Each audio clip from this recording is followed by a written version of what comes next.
រឿងនេះបានចាប់ផ្ដើមពីកុមាររ៉ាម្នាក់បានចូលមករៀននៅក្នុងឆមាសថ្មីដើម្បីជួយមនុស្សថ្មីហើយអ្វីដែលគាត់មិនមាននោះគឺគាត់នឹងក៏អត់មានស្នេហានោះទេដែលសិស្សនៅក្នុងសាលានៅទីនោះគឺសុទ្ធតែមានសង្សារម្នាក់មួយទាំងអស់បន្ទាប់មកគាត់ក៏បានដើរទៅកាន់ថ្នាក់ហើយក៏បានជួបជាមួយនឹងមហាមិត្តរបស់គាត់3នាក់អាប៉ែពាក់វ៉ែនតាមានឈ្មោះថាស៊ីមផេកេហូជាមួយនឹងមីណូរូហើយតួឯកប្រុសរបស់យើងមានឈ្មោះថាជូនីស៊ីមិត្តភ័ក្តិរបស់ពួកគេទាំង3នាក់ហ្នឹងគឺអត់លិតដូចជាជូនីស៊ីអញ្ចឹងហើយមើលនៅក្នុងថ្នាក់ហ្នឹងគឺគេហ្នឹងសុទ្ធតែសម្ញាញ់ថើបគ្នាពេញទៅនឹងស៊ីមផេបាននិយាយថាពួកយើងហ្នឹងគឺបានរៀនមកដល់ឆ្នាំទី2ឯងប៉ុន្តែពួកយើងហ្នឹងនៅតែអត់លិតនៅពេលហ្នឹងក៏មានកុមារីម្នាក់ហ្នឹងបានស្រែកហៅជូនីស៊ីដែលងាប់ឲ្យខ្លួនឡើងកន្ទឿតែអូបាយឡើងធំដែលនាងបានយកម្ហូបដែលម្ដាយជូនីស៊ីបានផ្ញើតាមនាងហ្នឹងមកឲ្យគាត់ហើយនាងក៏បានអរគុណទៅកាន់កុមារីដែលនាងមានឈ្មោះថាណេណេនាងបាននិយាយថាគាត់នឹងយ៉ាប់ណាស់គ្រាន់តែថ្ងៃមុនដំបូងហ្នឹងគឺភ្លេចយកអាហារថ្ងៃត្រង់បាត់ហើយគាត់នឹងក៏បានឌឺដល់វិញថានាងហ្នឹងគឺនៅតូចសោះប៉ុន្តែបានមករៀននៅវិទ្យាល័យនាងបាននិយាយថាអីគេក្មេងបណ្ណាទៀតអូប៉ៃគេឡើងធំប៉ុណ្ណឹងឯងដល់ជូនីស៊ីខ្ជិលនិយាយច្រើនក៏បានដេញឲ្យនាងហ្នឹងត្រឡប់ទៅថ្នាក់រៀនវិញនាងបាននិយាយថាចំនាងខំយកអាហារមកឲ្យថានាងទៀតហើយណែក៏បានចាក់ចេញពីទីហ្នឹងទៅហើយលោកព្រះរបស់យើងទាំង3ក៏បានសួរទៅកាន់ជូនីស៊ីថាតើនាងហ្នឹងគឺជាណាគេជូនីស៊ីបាននិយាយថានាងគឺគ្រាន់តែជាមនុស្សដែលធ្លាប់រស់នៅក្នុងសង្កាត់របស់ខ្ញុំនោះតែប៉ុណ្ណោះហើយពួកគេនឹងគឺបានស្គាល់គ្នានឹងតាំងពីក្មេងម៉េះហើយលើបែបហ្នឹងលោកព្រះរបស់យើងទាំង3ហ្នឹងក៏បានប្រាប់ឲ្យជូនីស៊ីនឹងជួយណែនាំនាងនឹងឲ្យពួកគេផងពីព្រោះថាពួកគេនឹងអត់លិតយូរគណិតមិនក៏ពួកគេនឹងគិតចេញដែរនៅពេលហ្នឹងក៏មានក្មេងស្រីម្នាក់បានស្រែកហៅជូនីស៊ីដែលនាងមានឈ្មោះថាកាស៊ីនាងបាននិយាយថាពួកគេនឹងក៏បានរៀនថ្នាក់ជាមួយនឹងគ្នានោះទេប៉ុន្តែនាងគឺមិនឲ្យកាត់ឡើងដោយការពីឆ្នាំមុននោះឡើយដែលមិនបាននិយាយជាមួយនឹងជូនីស៊ីហើយនាងបាននិយាយថាពួកគេនឹងជួបគ្នានៅក្នុងឆ្នាំក្រោយជាមួយនឹងបន្ទប់ជាមួយនឹងគ្នាពេលហ្នឹងមិត្តភ័ក្តិរបស់កាស៊ីក៏បានហៅនាងដោយបែបហ្នឹងនាងក៏បានប្រាប់ទៅកាន់ជូនីស៊ីថានាងចង់និយាយជាមួយនឹងជូនីស៊ីឲ្យយូរប៉ុន្តែមិត្តរបស់នាងហៅឯងអញ្ចឹងនាងគឺចាក់ចេញពីទីនេះសិននៅពេលហ្នឹងលោកម្ចាស់ស៊ីមផេក៏បាននិយាយទៅកាន់ជូនីស៊ីថាកាស៊ីនឹងគឺស្អាតណាស់តែតោះតែម្យ៉ាងទេគឺភ្នំរៀបហើយឆ្លៀងនិយាយទៀតថាមនុស្សស្រីបែបនេះជាធម្មតាហ្នឹងគឺមានចរិតមិនល្អទេបន្ទាប់មកលោកមិត្តទាំង3នាក់ហ្នឹងក៏បាននាំគ្នាហ្នឹងទៅបើកមើលសភៅប្រឡំលោកមើលដែលមានខ្វល់ពីក្បាលណាគេនៅក្នុងថ្នាក់រៀនហ្នឹងសោះសិស្សនៅក្នុងថ្នាក់គិតថាប៉ែ3នាក់នេះគឺរោគចិត្តហើយប៉ុន្តែលោកព្រះរបស់យើងគឺអត់ខ្វល់នោះទេដោយសារតែពួកគេអត់លិតចង់ណាគេថាអីក៏ថាទៅហើយដែលឃើញថាជូនីស៊ីអត់អីមើលហ្នឹងស៊ីមផេក៏បានហុចសភៅមួយឲ្យជូនីស៊ីមើលដែរទៅខណៈពេលហ្នឹងមានក្មេងស្រីម្នាក់បានមកដល់ទីហ្នឹងនៅពេលបែបហ្នឹងជូនីស៊ីហ្នឹងមានការភ័យស្លន់ខ្លាំងមែនទែនហើយគាត់ហ្នឹងក៏បានទម្លាក់សភៅចុះប៉ុន្តែសភៅហ្នឹងក៏បានធ្លាក់ទៅនៅលើដីជូនីស៊ីក៏បានយកដៃទៅចាប់វាមកវិញប៉ុន្តែក្មេងស្រីម្នាក់ហ្នឹងក៏បានជន់ទៅលើវាក្មេងស្រីម្នាក់ហ្នឹងបាននិយាយថាអត់ចេះយកវាហ្នឹងទៅមើលនៅក្នុងផ្ទះទេពេលហ្នឹងជូនីស៊ីមានការកឹងជាខ្លាំងដែលគាត់នឹងមិនដឹងអីផងដែលត្រូវក្មេងស្រីហ្នឹងថាឲ្យគាត់បន្ទាប់មករឿងមួយនេះក៏បានកាត់ទៅដល់ម៉ោងចេញលេងម្ដងតែលោកព្រះរបស់យើងទាំង3នាក់ហ្នឹងកំពុងតែពិភាក្សាគ្នាអំពីរឿងដែលយូកាណាហ្នឹងលើកជើងនោះអត់បានខ្ពស់ហើយម្នាក់ក្មេងស្រីបាញ់មិញហ្នឹងគឺមានឈ្មោះថាយូកាណាពួកគេបាននិយាយថាប្រសិនបើលើកជើងខ្ពស់ជាងនេះនឹងអែមយ៉ាងណាទេពេលហ្នឹងជូនីស៊ីក៏បានស្រែកទៅកាន់ពួកគេថាដោយសារតែពួកឯងហ្នឹងគឺបានធ្វើឲ្យអ្នកហ្នឹងគឺខឹងមកលើខ្ញុំ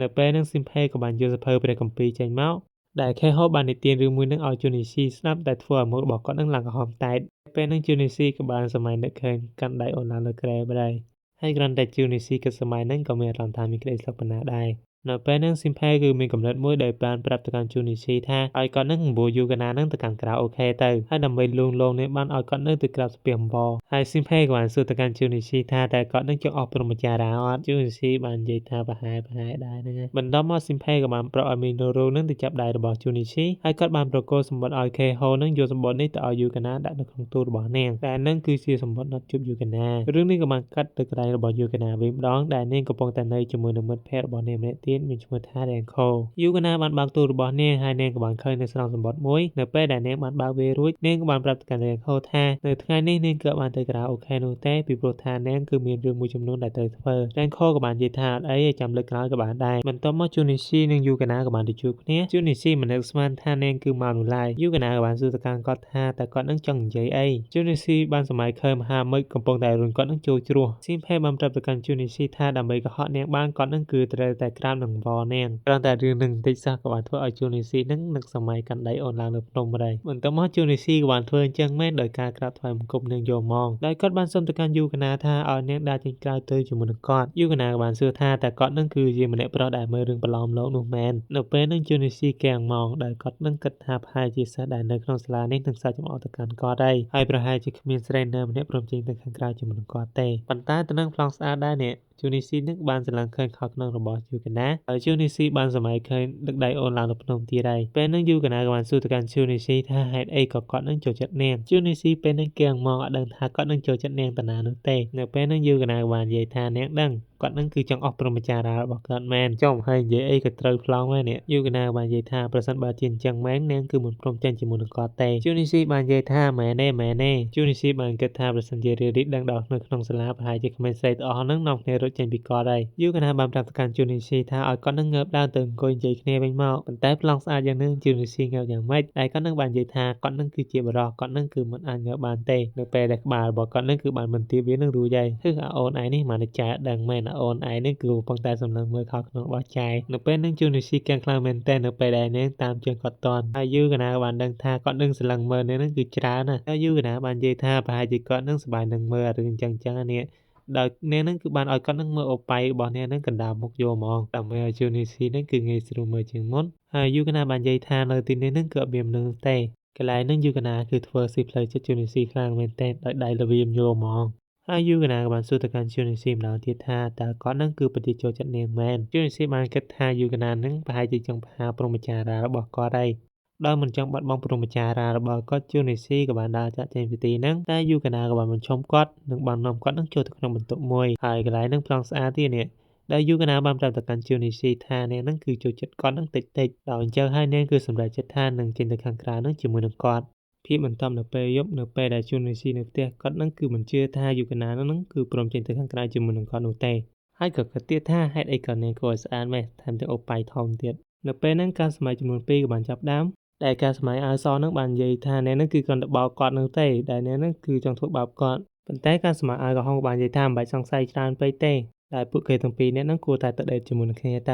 ៅដែលពួកគេនឹងដូចជាអត់សូវត្រូវគ្នាបាននឹងវីរៈបុរសនៃព្រហ្មចារានឹងក៏បានមកដល់ទីហ្នឹងដោយបានប្រាប់ទៅកាន់ពួកគេថាគឺមិនបាច់ឆ្លោះគ្នាទេវានឹងគឺអត់ប្រយោជន៍ទេហើយផ្លើមែនចំណៃដល់មកឯនៅធ្វើផ្លើទៀតហើយស៊ូនីស៊ីនឹងគឺបាននឹកសម័យឃើញបានណែបនឹកជាមួយនឹងយូវេណានៅសាលារៀនយកហ្មងសម័យរហូតដល់គាត់នឹងគឺបានដេកធ្លាក់ពីលើគ្រែបន្ទាប់មកនៅថ្ងៃស្អែកពេលព្រឹកជូនីស៊ីបានធ្វើដំណើរទៅកាន់សាលារៀនពេលដើរហ្នឹងជូនីស៊ីបានសម័យឃើញយូវេណានឹងស៊ីទៀតខណៈពេលហ្នឹងលោកមិត្តទាំង3របស់គាត់នឹងក៏បានទៅដល់ហើយគាត់នឹងក៏បានសុំទោសទៅកាន់ជូនីស៊ីដែលបានទុកគាត់ចោលនឹងកាលពីម្សិលមិញដែលអប៉ិស៊ីមផេបាននិយាយថាតែវិការហ្នឹងគឺវាបានកន្លងផុតហើយអញ្ចឹងមិនបាច់ខ្វល់ពីវាទេហើយគាត់នឹងក៏បានសួរទៅកាន់ជូនីស៊ីថាម្សិលមិញហ្នឹងមិនដែរជូនីស៊ីបាននិយាយថាប្រហែលជាយូវេណានឹងបានដាក់គាត់នឹងចូលទៅក្នុងវិជាខ្មៅហើយប្រហែលជាអ្នកនឹងបំផ្លាញជីវិតរបស់គាត់នឹងដែលនៅសេសសល់នៅក្នុងវិទ្យាល័យពេលហ្នឹងលោកមិត្តទាំង3គឺមិននឹកស្មានថារឿងហ្នឹងគឺវាដល់ថ្នាក់នឹងនោះឡើយតែលោកមិត្តទាំង3ក៏បាននិយាយថាទោះបីជាជូនីស៊ីនឹងទៅជាអ្វីក៏ដោយក៏ពួកគេនឹងគឺនៅតែរាប់អានជាមួយនឹងគាត់តែបានធ្វើឲ្យពួកគេនឹងគឺសើចសប្បាយជាមួយនឹងគ្នាខ្លាំងមែនទែន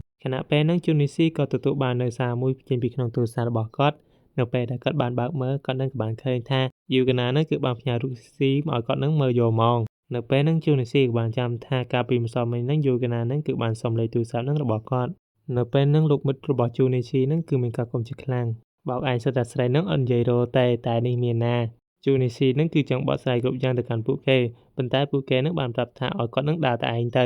ហើយមិនបាច់និយាយរាប់រយជាមួយនឹងមនុស្សអត់លិតដូចជាពួកគេនោះទេមុនពេលដែលពួកគេដើរចេញទៅស៊ីមផេក៏បានសួរទៅកាន់ជូនីស៊ីថាតើគាត់នឹងបានថាបនៅរួចនៅជូនីស៊ីបាននិយាយថាមិនទាន់បានមួយថ្ងៃផងនឹងថាបគេមិនកើតតបស៊ីមផេក៏បាននិយាយទៅកាន់ជូនីស៊ីថាការថានឹងដូចជាការនិយាយសួស្ដីអញ្ចឹងចំកន្លែងនេះអ្នកនរអាចយកទៅអនុវត្តបានប៉ុន្តែបើត្រូវគេវាយខ្ញុំអត់ដឹងទេខណៈពេលហ្នឹងជូនីស៊ីហ្នឹងក៏បានសម័យឃើញអូនហ្នឹងកាន់ដៃគាត់នឹងឡើងលើក្រែដែរហើយគាត់សម័យថានឹងបានថាបនៅហ្នឹងជារៀងរាល់ព្រឹកហើយពេលហ្នឹងមុខរបស់ជូនីស៊ីមានការ confident ខ្លាំងមែនទែនហើយជូនីស៊ីក៏បានសួរទៅកាន់ស៊ីមផេថាតើគាត់នឹងគឺត្រូវធ្វើអ្វីបន្តទៀតលោកគ្រូដែលជូនីស៊ីបានចាប់ទុកស៊ីមផេនឹងគឺជាគ្រូនៅក្នុងរឿងហ្នឹងហើយស៊ីមផេក៏បានប្រាប់ទៅកាន់គាត់ថាឲ្យជូនីស៊ីនឹងអំពូយូកណានឹងទៅរ៉ាអូខេទៅដោយឲ្យជូនីស៊ីនឹងធ្វើមិនក៏បានដែរឲ្យទៅអស់ព្រហ្មចារារបស់គាត់ហើយក៏បានប្រាប់ឲ្យជូនីស៊ីនឹងស្ដាប់ដោយការយកចិត្តទុកដាក់ហើយមុនបោនឹងគឺអំពូនេះនឹងទៅក្រៅអូខេហើយអំពូនឹងចូលបន្ទប់មួយទៅ2នាក់ទៅហើយកន្លែងនឹងខ្ញុំនឹងនិយាយស្អីខ្លះទេអ្នកនរអាចទៅមើលរឿងពេញបានហើយរឿងចាំខ្ញុំដាក់នៅលើកញ្ចក់អេក្រង់ចូលមកដល់សាច់រឿងវិញស៊ីមផេនឹងគឺបានប្រាប់ទៅកាន់ជូនីស៊ីថាធ្វើមិនឲ្យគាត់នឹងនាំយូកណាទៅក្រៅអូខេនឹងថើបនាងឲ្យបាន បន្ទាប់មកจูนิស៊ីគាត់ក៏បានធ្វើដំណើរទៅកាន់ថ្នាក់រៀនរបស់គាត់ដោយគាត់នឹងគឺមិនដឹងថាត្រូវសួរយូកាណានឹងរបៀបម៉េចទេខណៈពេលហ្នឹងគាត់នឹងក៏បានជួបជាមួយនឹងកាស៊ីតែនេះបានសួរទៅកាន់គាត់ថាតើគាត់នឹងមានបញ្ហាអ្វីមែនจูនិស៊ីក៏បាននិយាយថាអត់មានអីទេហើយគាត់នឹងក៏អរគុណនាងដែលនាងនឹងគឺបានបារម្ភពីគាត់ខណៈពេលហ្នឹងផងដែរយូកាណាក៏បានទៅអោបដៃរបស់จูនិស៊ីនឹងឡើងពេញដៃយកហ្មងហើយនាងក៏បានសួរទៅកាន់จูនិស៊ីថាតើគាត់នឹងគឺបានឃើញរូប selfie របស់នាងដែលបានផ្ញើទៅគាត់កាលព្រឹកមិញអត់ហើយវានឹងស្អាតអត់จูនិស៊ីបាននិយាយថាមែនហើយគាត់នឹងគឺទទួលបានវារួចហើយនៅពេលហ្នឹងកាស៊ីឆ្ងល់ថាហេតុអីក៏យូកាណានិងจูនិស៊ីនឹងនៅក្បែរគ្នាអញ្ចឹងយូកាណាបានប្រាប់ថាពួកគេនឹងទើបតែទាក់ទងគ្នានឹងកាលពីម្សិលមិញទេដែលធ្វើឲ្យសិស្សដែលនៅក្នុងថ្នាក់ហ្នឹងគឺមានការភ្ញាក់ផ្អើលខ្លាំងមែនទែនបន្ទាប់មករឿងនេះក៏បានកាត់ទៅដល់ម៉ោងចេញលេងវិញម្ដងដែលจูនិស៊ីនឹងគឺមិនដឹងថាត្រូវនិយាយទៅកាន់យូកាណាយ៉ាងម៉េចនោះឡើយពីព្រោះថាយូកាណានឹងគឺរង្វល់និយាយជាមួយនឹងមិត្តរបស់នាងខណៈពេលហ្នឹងจูនិស៊ីក៏បាននិយាយទៅកាន់លោកមិត្តទាំង3លោកមិត្តទាំង3ក៏បាននិយាយថាចាំដែលจูនិស៊ីនាំយូកាណានឹងទៅខារ៉ាអូខេហើយអប់រំចារារួចចាំមកនិយាយជាមួយនឹងពួកគេពេលនឹងធ្វើឲ្យจูនិស៊ីកាំងខ្លាំងមែនទែនយូកាណាក៏បានមកដល់ទីហ្នឹងក៏បានសួរទៅកាន់จูនិស៊ីថាតើបន្ទាប់ពីម៉ោងរៀនរួចហ្នឹងគាត់នឹងតំណែងអត់តែនេះហ្នឹងគឺចង់ចំណាយពេលខ្លះហ្នឹងជាមួយនឹងจูនិស៊ីចំណែកឯនេះគឺកំពុងតែចាំនៅខាងក្រៅចាំទៅព្រាជាមួយនឹងจูនិស៊ីខណៈពេលហ្នឹងនាងក៏បានឃើញថាจูនិស៊ីហ្នឹងគឺកំពុងតែដើរកាន់ដៃជាមួយនឹងយូកាណាហើយនៅពេលដែលនាងបានដឹងថាពួកគេកំពុងតែធ្វើការដេតគ្នានាងគឺមានការយំចិត្តខ្លាំងនិងបានដើរចាក់ចេញពីទីហ្នឹងយូកាណាក៏បាននិយាយថាប្អូនស្រីរបស់จูនិស៊ីហ្នឹងគឺពិតជាគួរឲ្យស្រឡាញ់ខ្លាំងមែនទែននិងអូប៉ៃធំទៀតបន្ទាប់មកจูនិស៊ីក៏បានសួរទៅកាន់យូកាណាថាតើពួកគេនឹងទៅណាយូកាណាបាននិយាយថាពួកយើងនឹងទៅកាន់ខារ៉ាអូខេអានេះមិនលក្ខណៈប្រុសអំពូស្រីអានេះលក្ខណៈស្រីអំពូប្រុសវិញម្ដងហើយកន្លែងហ្នឹងមុខរបស់ទូប្រុសហ្នឹងដឹងតែគិតថាតែប៉ុណ្ណេះហ្នឹងដឹងចូលខ្លែងអញហើយបន្ទាប់ពីយូកាណាទទួលបាននៅបន្ទប់ខារ៉ាអូខេរួចនាងក៏បាននាំจูនិស៊ីហ្នឹងទៅកាន់បន្ទប់មួយហ្នឹងនៅពេលដែលจูនិស៊ីនៅក្នុងបន្ទប់មួយហ្នឹងគាត់គឺមិនដឹងថាត្រូវច្រៀងអ្វីនោះទេខណៈពេលហ្នឹងយូកាណាក៏បានយកទឹកផ្លែឈើចំនួន2កែវហ្នឹងឲ្យจูនិស៊ីផឹកពេលហ្នឹងจูនិស៊ីបានគិតថាគាត់នឹងអាចនឹងបានថើបជាមួយនឹងយូកាណាក៏បានដើរកាត់គាត់ដើម្បីទៅអង្គុយនៅកន្លែងមួយជាហៀងទៀតហើយកន្លែងហ្នឹងប្លង់ស្អាតយល់ម៉ងចំកណ្ដាលមុខរបស់จูនិស៊ីដែលយូកាណាបានប្រាប់ទៅកាន់จูនិស៊ីថាអ្នកហ្នឹងនឹងច្រៀងមុនហើយគ្រាន់តែរឿងដែលយូកាណានឹងដើរកាត់មុខគាត់អំបញ្ញមិញហ្នឹងធ្វើឲ្យគាត់នឹងសម័យដល់ណាដល់ណីទៅដែរតែសម័យឃើញយូកាណាទៅអង្គុយលើជើងគាត់អីណាតប៉ែមែនហើយនៅក្នុងការពិតហ្នឹងយូកាណាគឺកំពុងតែធ្វើការច្រៀងទៅលើបទចម្រៀងបន្ទាប់មកយូកាណាក៏បានសួរទៅកាន់จูនិស៊ីថាតើគាត់នឹងចង់ច្រៀងបទអីដែលจูនិស៊ីហ្នឹងគាត់នឹងក៏បានជ្រើសរើសដោយសម្រេចចិត្តថានឹងច្រៀងបទចេញពីក្នុងរឿងអេនីមេពួកគេទាំងពីរនាក់នឹងក៏បានច្រៀងជាមួយគ្នាដែលមានក្តីសុខខ្លាំងមែនទែនដែលបន្ទាប់ពីច្រៀងរួចจูនិស៊ីមានការភ្ញាក់ផ្អើលខ្លាំងមែនទែនដែលគាត់បានស្មានថាយូកាណានឹងគឺអត់ចេះច្រៀងបទអេនីមេនោះទេដែលយូកាណាបាននិយាយថាអ្នកនឹងគឺស្គាល់បទចម្រៀងអេនីមេនឹងច្រើនណាស់បន្ទាប់មកจูនិស៊ីបាននឹកឃើញដល់គម្រោងរបស់គាត់ដែលត្រូវថើបយូកាណាจูនិស៊ីបានគិតថាគាត់នឹងគឺមិនអាចធ្វើវាបាននោះទេខណៈពេលហ្នឹងដោយសារតែយូកាណាក្តៅស្អុះពេកនាងក៏បានដោះអាវក្រៅរបស់នាងចេញដែលបានធ្វើឲ្យจูនិស៊ីពុះជ្រោយយកហ្មងហើយនៅពេលហ្នឹងគាត់នឹងក៏បានសម័យឃើញវីរៈបុរសហ្នឹងបានប្រាប់ថាហើយគាត់នឹងចាត់ការវានឹងនៅពេលហ្នឹងទៅបន្ទាប់មកจูនិស៊ីក៏បានចាប់ទៅកាន់យូកាណាដែលបំរុងនឹងថើបនាងហើយយូកាណាបានប្រាប់ថាគឺមានរោមអីចេញពីច្រមុះរបស់គាត់ដែលកន្លែងហ្នឹងគឺបានធ្វើឲ្យจูនិស៊ីហ្នឹងគឺដាច់ថើបយកហ្មងបន្ទាប់មកយូកាណាក៏បានសុំจูនិស៊ីទៅបន្ទប់ទឹកមួយផ្លែសិនដែលអំបញ្ញមិញហ្នឹងយូកាណាដឹងថាจูនិស៊ីហ្នឹងគឺចង់ថើបនាងបន្ទាប់មកពួកគេហ្នឹងក៏បានធ្វើដំណើរចេញពីខារ៉ាអូខេដែលจูនិស៊ីអន់ចិត្តនឹងខ្លួនឯងខ្លាំងមែនទែនដែលបានថើបសោះយូកាណាក៏បានអរគុណទៅកាន់จูនិស៊ីដែលនាងបាននិយាយថានាងហ្នឹងគឺពិតជាសប្បាយចិត្តខ្លាំងណាស់ហើយនាងបាននិយាយថានៅថ្ងៃក្រោយពួកគេហ្នឹងគឺអាចមកខារ៉ាអូខេជាមួយគ្នាហ្នឹងម្ដងទៀតហើយអ្វីដែលពួកគេកំពុងតែនិយាយគ្នាហ្នឹងរ៉េងខូក៏បាននៅទីហ្នឹងផងដែរនៅក្នុងភាពបន្ទាប់จูនិស៊ីគាត់នឹងក៏បានដើរទៅបើកទូនៅក្នុងទូមួយហ្នឹងគាត់នឹងក៏ទទួលបាននូវសម្បត្តិមួយដែលនៅក្នុងសម្បត្តិហ្នឹងគឺបាននិយាយថាខ្ញុំនឹងរងចាំអ្នកនៅក្រៅសាលាហើយនៅពេលហ្នឹងលោកម្ចាស់មិត្តក៏បានទៅដល់ទីហ្នឹងដែលពួកគេបាននិយាយថាហេតុអីក៏មិនជាពួកគេអញ្ចឹងដែលសម្បត្តិហ្នឹងគួរតែជារបស់ពួកគេបានត្រូវពីព្រោះថាពួកគេហ្នឹងគឺបានចូលរួមចំណែកក្នុងការជួយจูនិស៊ីដែរដែលจูនិស៊ីបាននិយាយថានៅក្នុងសម្បត្តិហ្នឹងគឺអត់មានសរសេរឈ្មោះណាគេនោះឡើយដោយจูនិស៊ីបាននិយាយថាប្រហែលជាគាត់ហ្នឹងគឺមិនអាចទៅជួបជាមួយនឹងស្រីផ្សេងទេដែលបានប្រាប់យូកាណាប៉ុន្តែអបិសិមភេក៏បានប្រាប់ទៅកាន់จูនិស៊ីថាអ្នកអាចគិតថាจูនិស៊ីនឹងអាក្រក់ប្រសិនបើគាត់នឹងមិនអើពើនឹងសម្បត្តិស្នេហាហើយបែបហ្នឹងស៊ីមភេក៏បានប្រាប់ឲ្យจูនិស៊ីនឹងទៅជួបជាមួយនឹងម្ចាស់សម្បត្តិដែលបានផ្ញើមកឲ្យគាត់ទៅដែលខេហូបាននិយាយថាមិននឹងទៅតែចំណែងគាត់ថាឥឡូវហ្នឹងទៅលើកទឹកចិត្តจูនិស៊ីអីណាពេលនោះស៊ីមភេក៏បានប្រាប់ទៅកាន់ខេហូថាបើសិនជាจูនិស៊ីទទួលបានប្រយោជន៍ពួកគេនឹងក៏អាចទទួលបាននូវផលប្រយោជន៍បានផងដែរដែលគណៈពេលនោះពួកគេនឹងក៏បានសម័យដល់ណាដល់ណីវិញហើយបន្ទាប់មកจูនិស៊ីក៏បានទៅខាងក្រោយសាលាដែលគាត់នឹងគឺបានជួបជាមួយនឹងរ៉េងខូតែមិននឹងจูនិស៊ីបានគិតថាគាត់នឹងបានជួបជាមួយនឹងក្មេងស្រីតូច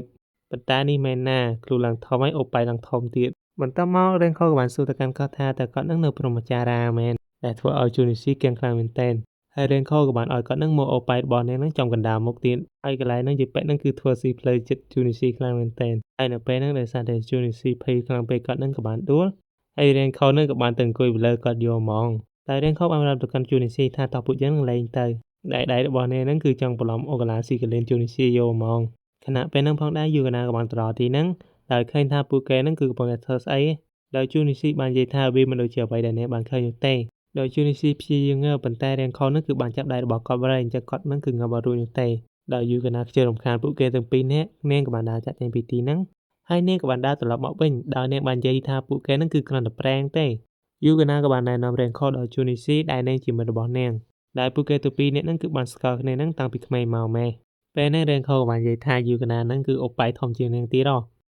រៀនខុសឯងនេះចេះនិយាយពាក្យហ្នឹងចេញទៅរួច Junichi បានគិតថាមិត្តពួកគេទាំងពីរនាក់នេះសិតតែអូប៉ៃធំម៉េះពេលហ្នឹងរៀនខុសបាននិយាយថាយូកាណាហ្នឹងគឺអូប៉ៃរបស់នាងគឺធំតាំងពីតូចមកម៉េះហើយឆ្លៀតពេលហ្នឹងរៀនខុសក៏ទៅបាច់ញញឹមអីណាទៅប៉ែមែនហើយញឹមអត់យល់ពួកគេធ្វើអញ្ចឹងអត់មានគិតដល់ Junichi សោះបន្ទាប់មកយូកាណាក៏បានប្រាប់ទៅកាន់រៀនខុសថាថ្ងៃនេះនាងនឹងទៅផ្ទះជាមួយនឹង Junichi ហើយពួកគេក៏បានបែកចែកផ្លូវគ្នាទៅដែលរៀនខុសហ្នឹងគឺបាននិយាយថានាងហ្នឹងនឹងបំផ្លាញពួកគេនៅពេលយប់គណៈពេលដែល Junichi កំពុងតែមើលសភៅនៅពេលហ្នឹងគាត់នឹងក៏ទទួលបានសារមួយដែលយូកាណាហ្នឹងគឺបានបួ Junichi ហ្នឹងទៅដើរលេងជាមួយនឹងពួកគេហើយរៀនខុសហ្នឹងក៏បានចូលរួមផងដែរនៅថ្ងៃស្អែកពួកគេហ្នឹងក៏បានដើរលេងជាមួយគ្នាតែមើលទៅការដើរលេងរបស់ពួកគេហ្នឹងគឺមានការសប្បាយចិត្តខ្លាំងមែនទែនខណៈពេលដើរលេងនឹងផងដែរណែក៏បានឃើញពួកគេដោយអ្នកបានគិតថា Junichi ហ្នឹងគឺមានសង្សារច្រើនណាស់បន្ទាប់មកពួកគេក៏បានធ្វើដំណើរទៅកាន់ហាងលក់អាវមួយកន្លែងដែលយូកាណាហ្នឹងគឺបានយកអាវពីរឈុតហ្នឹងឲ្យ Junichi មើលដោយបានសួរទៅកាន់គាត់ថាតើពីរនេះមួយណាគឺស្អាតហើយ Junichi គ្រាន់តែឃើញកៅអៅតែប៉ុណ្ណឹងហ្នឹងគាត់នឹងក៏បាននឹកសម័យ KO ហ្នឹងកាន់ដៃគាត់នៅលើក្រែដែរបន្ទាប់ពីសម័យរួច Junichi ក៏បានចង្អុលទៅអាវពណ៌ស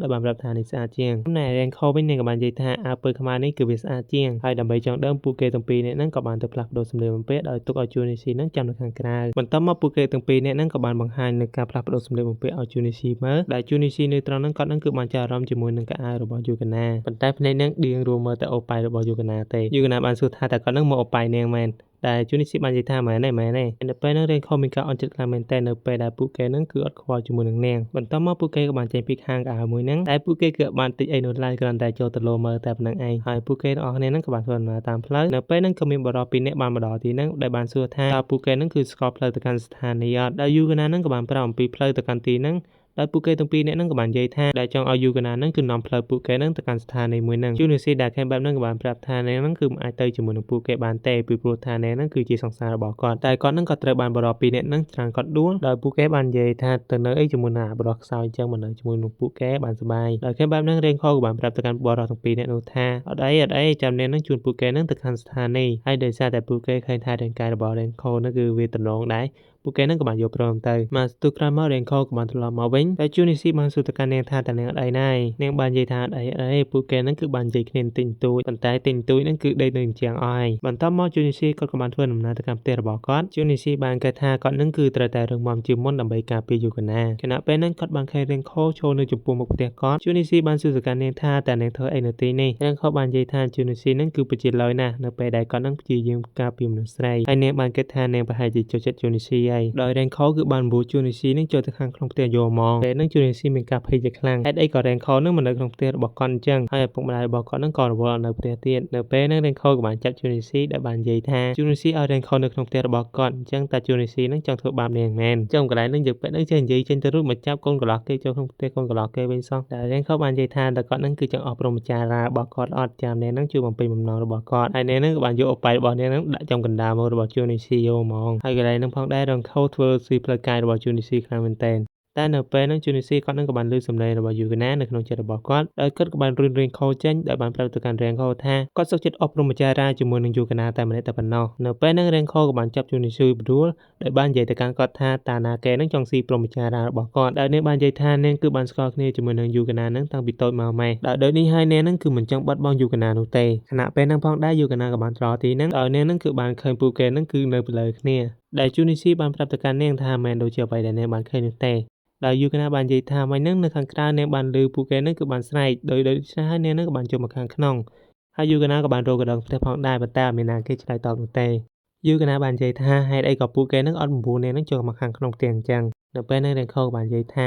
នាងក៏បានរួចតាមដាន Junichi ដោយចង់ដឹងថាតើគាត់ហ្នឹងគឺមានទៅជួបជាមួយនឹងស្រីណាផ្សេងអត់នៅពេលហ្នឹង Junichi និង Renko គឺពិតជាសំណាងខ្លាំងមែនទែនដែល Yukana ហ្នឹងអត់បានស្ដាប់ពួកគេមុនពេលដែល Yukana ហ្នឹងមកដល់ហើយ Renko ហ្នឹងក៏បានស្លាំងភ្នែកទៅកាន់ Junichiដោយបានប្រាប់ឲ្យ Junichi ហ្នឹងបិទមាត់ឲ្យកុំនិយាយច្រើនពេក យូកាណាមានការសប្បាយចិត្តខ្លាំងនៅពេលដែលរ៉េនខូនឹងគឺខ្វល់ខ្វាយអំពីស្នេហារបស់ពួកគេហើយនាងនឹងក៏បានធ្វើការអរគុណទៅកាន់រ៉េនខូបន្ទាប់មករឿងមួយនេះក៏បានកាត់ដល់ថ្ងៃស្អែកដែលជូនីស៊ីក៏បានធ្វើដំណើរទៅកាន់សាលារៀនហើយជូនីស៊ីសង្ឃឹមថារ៉េនខូនឹងមិនទៅធ្វើអីឈួតឈូកនោះទេប៉ុន្តែនិយាយមិនតាន់ចប់ផងរ៉េនខូនឹងក៏បានចាប់គាត់នឹងផ្ដួលទៅនឹងជាងយកហ្មងរ៉េនខូក៏បានប្រាប់ទៅកាន់ជូនីស៊ីថាកុំប្រាប់ពីអារម្មណ៍របស់នាងនឹងទៅកាន់យូកាណាហើយកន្លែងទៅនឹងជូនីស៊ីខ្ញុំក៏ត្រូវបានរ៉េនខូនឹងដាក់នៅទៅនឹងយកហ្មងទៅមិនដាក់អីផ្សេងទេគ្រាន់ចាក់ក្លិចទៅប៉ុណ្្នឹងឯងហើយទង្វើរបស់ពួកគេទាំងពីរនាក់កាស៊ីក៏បានឃើញពីបន្ទាប់កាស៊ីនឹងគឺសម័យឃើញថាអ្នកនៅក្នុងថ្នាក់នឹងគឺជាអ្នកបម្រើរបស់នាងហើយជូនីស៊ីនឹងគឺជាឆ្កែរបស់នាងចំណែកជូនីស៊ីវិញគាត់កំពុងតែមើល live ហើយគ្មានអ្វីក្រៅពីមើលអូប៉ៃនោះទ